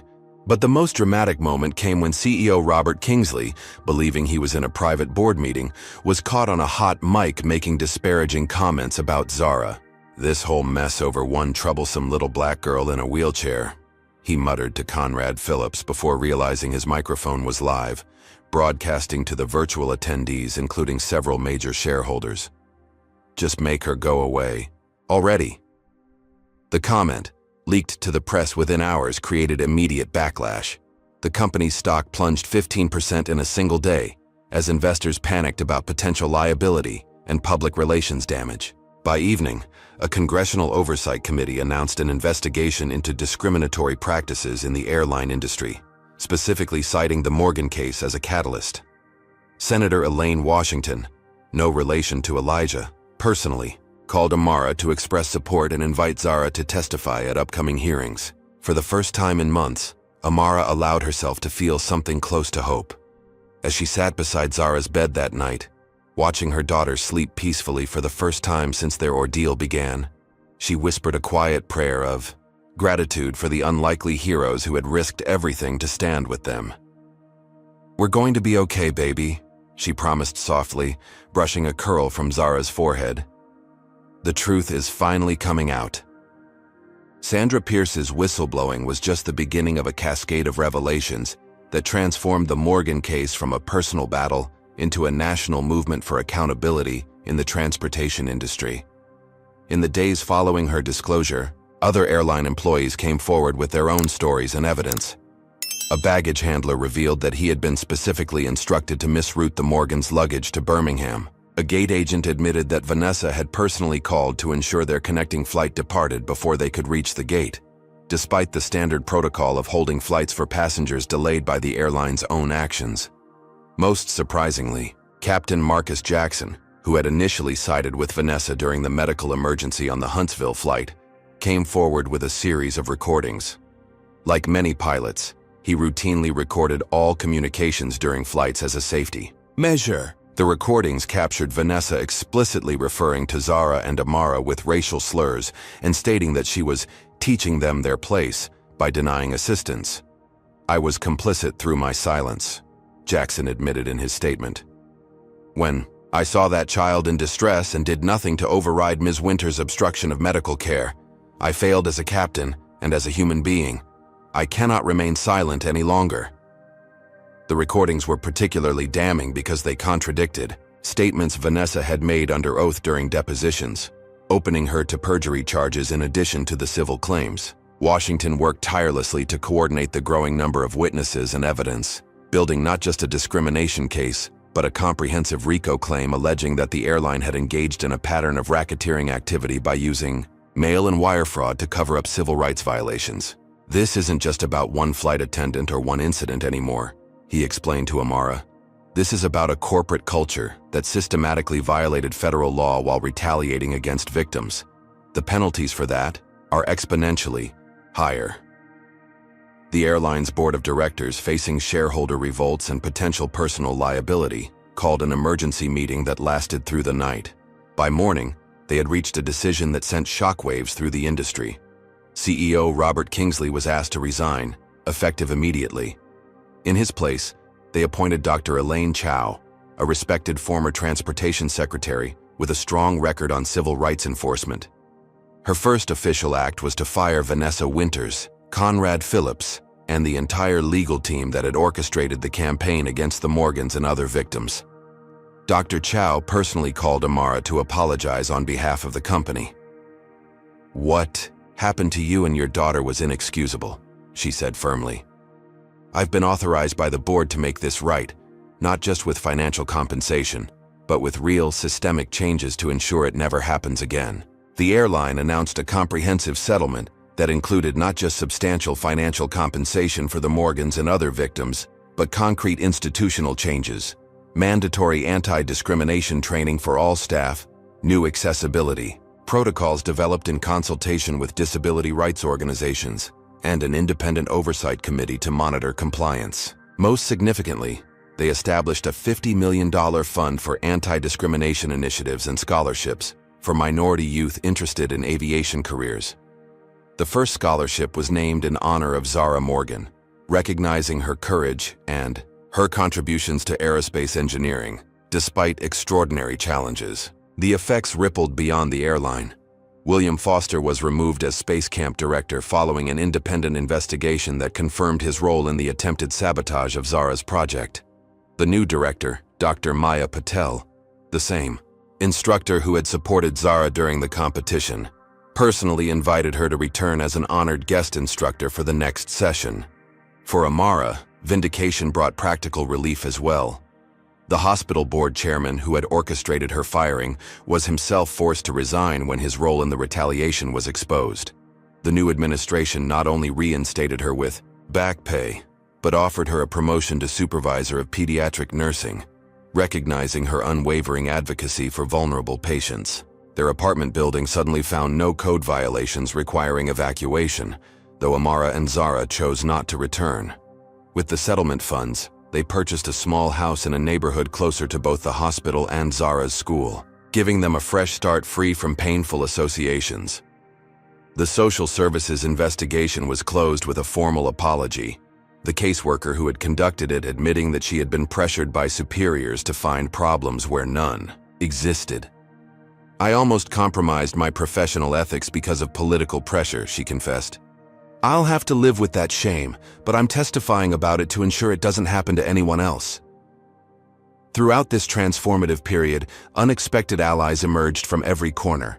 The Schultz family remained steadfast supporters, with Emma and Zara's friendship blossoming despite the distance between Chicago and Boston. Richard used his corporate connections to ensure the airline's promises were kept, while Caroline worked with Washington to design educational programs about discrimination for schools nationwide. James Whitfield, vindicated and now recognized as a civil rights hero, established a foundation providing legal support to transportation passengers experiencing discrimination. For too long, we've allowed powerful corporations to silence victims through intimidation and legal maneuvering, he declared at the foundation's launch. That ends today. Sandra Pierce, despite losing her job and facing social ostracism from former colleagues, found purpose in her new role as an expert consultant for civil rights organizations. I spent years enabling discrimination by staying silent, she reflected. Now I can spend the rest of my career fighting it by speaking up. Captain Jackson refused promotion offers from other airlines, choosing instead to become a whistleblower, advocate and ethics instructor for aviation training programs. The real danger in our cockpits isn't mechanical failure, he often told his students. It's moral failure, the failure to speak truth when lives and dignity are at stake. The congressional hearings brought national attention to the broader issues of discrimination in transportation. Zara's testimony, delivered with the composure and eloquence that belied her 11 years, moved legislators to tears and inspired bipartisan support for strengthened enforcement of existing civil rights laws. I didn't want to be a symbol or an activist, Zara told the packed committee room. I just wanted to go to space camp and become an aerospace engineer. But when discrimination tried to take that dream away from me, I learned that sometimes you have to fight for your right to simply exist in spaces where people like you haven't been welcome before. For Amara, watching her daughter address Congress with such maturity and insight was a moment of indescribable pride, tinged with sadness. Zara had lost something precious, the innocent belief that her intelligence and character would always matter more than her race or disability. But she had gained something powerful too, the knowledge that justice, while not guaranteed, was worth fighting for, and that courage could inspire others to find their own. As winter gave way to spring, the Morgan case gradually faded from headlines, replaced by newer controversies and crises. But its impact continued to ripple through institutions and lives, a reminder that even the most entrenched systems could be changed when truth was wielded with persistence and courage. 1 year after the fateful flight that had changed their lives, Amara and Zara Morgan stood in the main auditorium of the U.S. Space and Rocket Center in Huntsville, surrounded by hundreds of young aspiring scientists and engineers.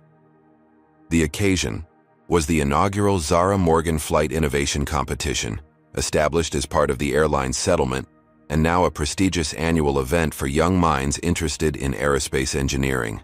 Zara, now 12, had grown taller and more confident, though she still navigated the world in her wheelchair. As she took the stage to address the participants, she carried herself with the poise of someone who had weathered storms that would have broken many adults. Last year, I came to space camp with a dream of designing spacecraft that would make space exploration accessible to everyone, regardless of physical ability, she began, her voice clear and steady. What I didn't expect was that my journey to that dream would teach me more about courage and justice than about rocket engines.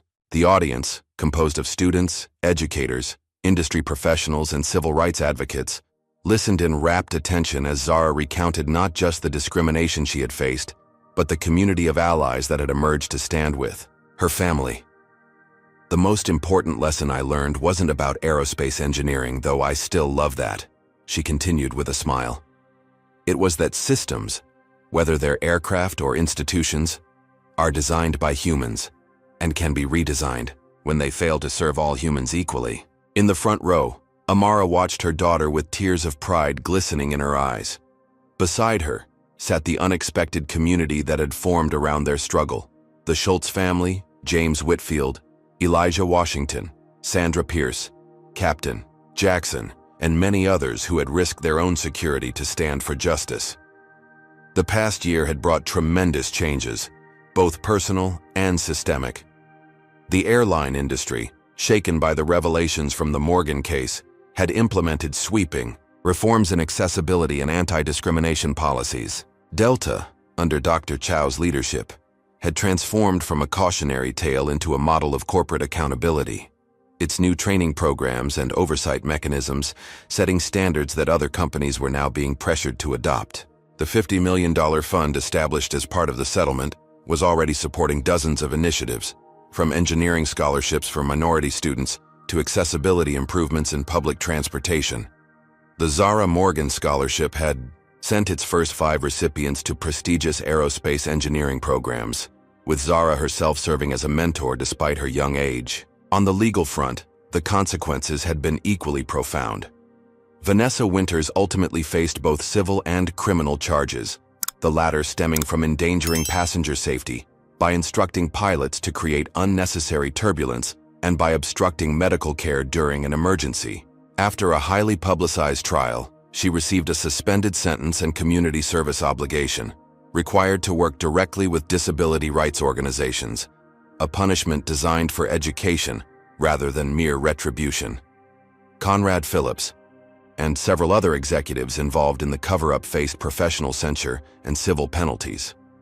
Some chose to cooperate with authorities, revealing deeper patterns of discrimination that led to industry-wide investigations and reforms. Most significantly, the case had established important legal precedents for holding corporations accountable for systematic discrimination. Washington had successfully argued that using corporate resources to silence victims and cover up civil rights violations constituted a pattern of racketeering activity under RICO statutes, dramatically increasing both the penalties and the deterrent effect. The Morgan case, as it came to be known in legal circles, was now being taught in law schools as a landmark in both civil rights and corporate accountability jurisprudence. For Amara personally, the journey had transformed her as well. No longer just a dedicated nurse, she had become an advocate and public speaker, frequently addressing healthcare and transportation organizations about the intersection of race, disability, and access to services. The hospital where she now served as a department supervisor had established new protocols for accommodating patients with disabilities, with Amara leading the implementation team. Together with the Schultzes, the Morgans had established the Equity in Motion Foundation, dedicated to combating discrimination in transportation and public accommodations. The foundation provided legal support to victims, educational resources to institutions, and advocacy for policy changes at local, state, and federal levels. Sandra Pierce, once afraid to speak out, had found her voice as the foundation's director of corporate accountability programs, working with companies to develop internal whistleblower protections and ethical compliance standards. Fear kept me silent for too long, she often said in her presentations. Now I help create environments where people don't have to choose between their conscience and their livelihood. James Whitfield, despite his 70 years, had emerged as a tireless advocate for transportation equity, testifying before regulatory agencies and mentoring younger activists. I spent decades in airline management thinking change had to come, gradually, he reflected. The Morgan case taught me that sometimes justice needs to move at the speed of a rocket, not a glacier. Captain Jackson had established an ethics training program for pilots and flight crews, teaching them that their responsibility extended beyond technical operation of aircraft to the dignity and safety of every passenger. The cockpit is not separate from the cabin, his curriculum emphasized. We are all responsible for the human cargo we carry. Even William Foster, the former space camp director who had tried to sabotage Zara's experience, had undergone something of a transformation. After losing his position and facing public disgrace, he had eventually reached out to the Morgans through their foundation, seeking to make amends. Now he worked with corporate diversity programs, sharing his story as a cautionary tale of how bias can blind even educated professionals to their own discriminatory behavior. As Zara concluded her address at the competition, she unveiled the plaque that would hang in the Space Center's main hall, commemorating not just her individual achievement, but the collective effort that had transformed a personal injustice into a movement for systemic change. The stars have always been for everyone, she read from the plaque's inscription. Let us ensure that the path to reach them is equally accessible. The ceremony transitioned to the competition itself, where young engineers from diverse backgrounds presented innovations in spacecraft design, many specifically addressing accessibility challenges in space exploration. Zara took particular pride in mentoring Emma Schultz, whose project on gravity-adaptive mobility aids showed remarkable promise. Later that evening, at a private reception for the Foundation's supporters, Amara found a moment of quiet reflection amid the celebration. A year ago, she had been a single mother simply trying to give her talented daughter a chance to pursue her dreams. Now they stood at the center of a movement that was changing institutions and touching countless lives. "Penny for your thoughts," James Whitfield said, approaching with 2 glasses of sparkling cider and offering one to Amara. "I was just thinking about how differently this all could have ended," she admitted, accepting the glass. "If Sandra hadn't found her courage, if you hadn't stood up for us that first day, if the Schultzes hadn't been on that connecting flight, if your daughter hadn't been so brilliant and determined," James added. "Don't forget that part. Zara inspired people to be their best selves by refusing to be anything less than her full self, even when the system tried to diminish her." Across the room, Zara was deep in conversation with a NASA engineer who was taking detailed notes as she explained her latest ideas for adaptive control systems. Despite everything she had experienced, she had never lost her passion for aerospace, engineering, or her belief that she belonged in spaces where few people who looked like her or navigated the world as she did had been welcome before. "She's going to change the world, isn't she?" Amara said softly, watching her daughter's animated expressions as she described thrust vectors and orbital mechanics. "She already has," James replied simply. "We all have together." As the evening wound down, Amara and Zara found themselves standing outside the Space Center, gazing up at the stars that had always represented possibility to them. The Saturn V rocket was illuminated against the night sky, a monument to human ingenuity and the power of seemingly impossible dreams. "Mom," Zara said thoughtfully, "do you remember what you told me that night in the hotel, when everything seemed hopeless? When you said some things matter more than comfort or safety?" Amara nodded, remembering the lowest point of their journey, when surrender had seemed like the only option. "I told you that sometimes the truth matters more than anything." "You were right," Zara said, reaching for her mother's hand. "But I think I understand something now that I didn't then. It wasn't just about our truth. It was about changing the truth for everyone who would come after us." Amara squeezed her daughter's hand, overcome by the wisdom beyond her years. "That's exactly right, baby. That's exactly right." As they turned to leave, a young flight attendant trainee approached them hesitantly. "Excuse me," she said, her voice nervous but determined. "I just wanted to thank you both. Your case is why I decided to become a flight attendant. I want to be part of the change from the inside." She held out a small notebook filled with careful notes. "I've been studying all the new protocols. I promise you, on my flights, every passenger will be treated with dignity, regardless of their race or ability." Amara thanked her warmly, touched by this unexpected affirmation that their struggle continued to inspire positive change. As the young woman walked away, Zara looked up at her mother with a smile that held both innocence and hard-won wisdom. "Maybe that's how justice really works," she said thoughtfully. "Not just in big court cases and settlements, but in all the small choices people make every day once they've seen the truth." Amara nodded, wrapping an arm around her daughter's shoulders as they made their way toward the future. A future they had helped reshape not just for themselves, but for countless others whose names they would never know. Behind them, the Saturn V rocket stood as a testament to human potential, and before them stretched a path of possibility. Not an easy path, perhaps, but one they had helped make more accessible for all who would follow. The story of Zara and Amara Morgan offers profound lessons about courage, systemic discrimination, and the power of collective action. First, it reminds us that injustice thrives in silence. It was only when people began speaking out together that meaningful change occurred. One voice can be silenced, but many voices create an unstoppable force. Second, it illustrates how discrimination operates not through isolated incidents, but through interconnected systems. Vanessa's prejudice was protected by corporate structures, legal tactics, and social networks designed to preserve power rather than promote justice. Recognizing these patterns is essential to dismantling them. Third, the story demonstrates that true allies don't just offer sympathy, they take concrete risks. The Schultzes used their privilege to shield the Morgans, Washington risked his career, and Sandra sacrificed her livelihood for the truth. Real solidarity requires meaningful sacrifice.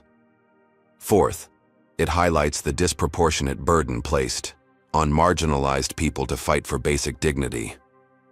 Zara and Amara did nothing wrong, yet they had to sacrifice their privacy, security, and peace to hold wrongdoers accountable, a burden that reflects broader societal inequities. Finally, and most powerfully, this story teaches us that systems can change when enough people refuse to accept injustice as inevitable. The airline's transformation from enabler of discrimination to champion of inclusion proves that no institution is beyond redemption when confronted with the moral clarity of those demanding better. These lessons remind us that justice isn't an abstract ideal, but a daily practice requiring vigilance, courage, and community. When we stand together against discrimination, we don't just help individual victims, we help build a world where such stories become increasingly rare. Has a story like Zara's ever moved you to take action against discrimination you've witnessed? Comment below with your experience standing up for what's right. If you believe in creating a world where children like Zara never have to face such treatment, hit that like button and subscribe to our channel for more powerful stories that challenge us to create change. Share this video with someone who needs to understand why speaking up matters. Your voice could inspire the next whistleblower or ally in someone else's fight for justice. Thank you for listening to Zara's journey with such compassion. May we all find the courage to be the Sandra Pierce or James Whitfield in someone else's story of injustice, because true change happens when ordinary people make the extraordinary decision to stand for what's right, regardless of the cost.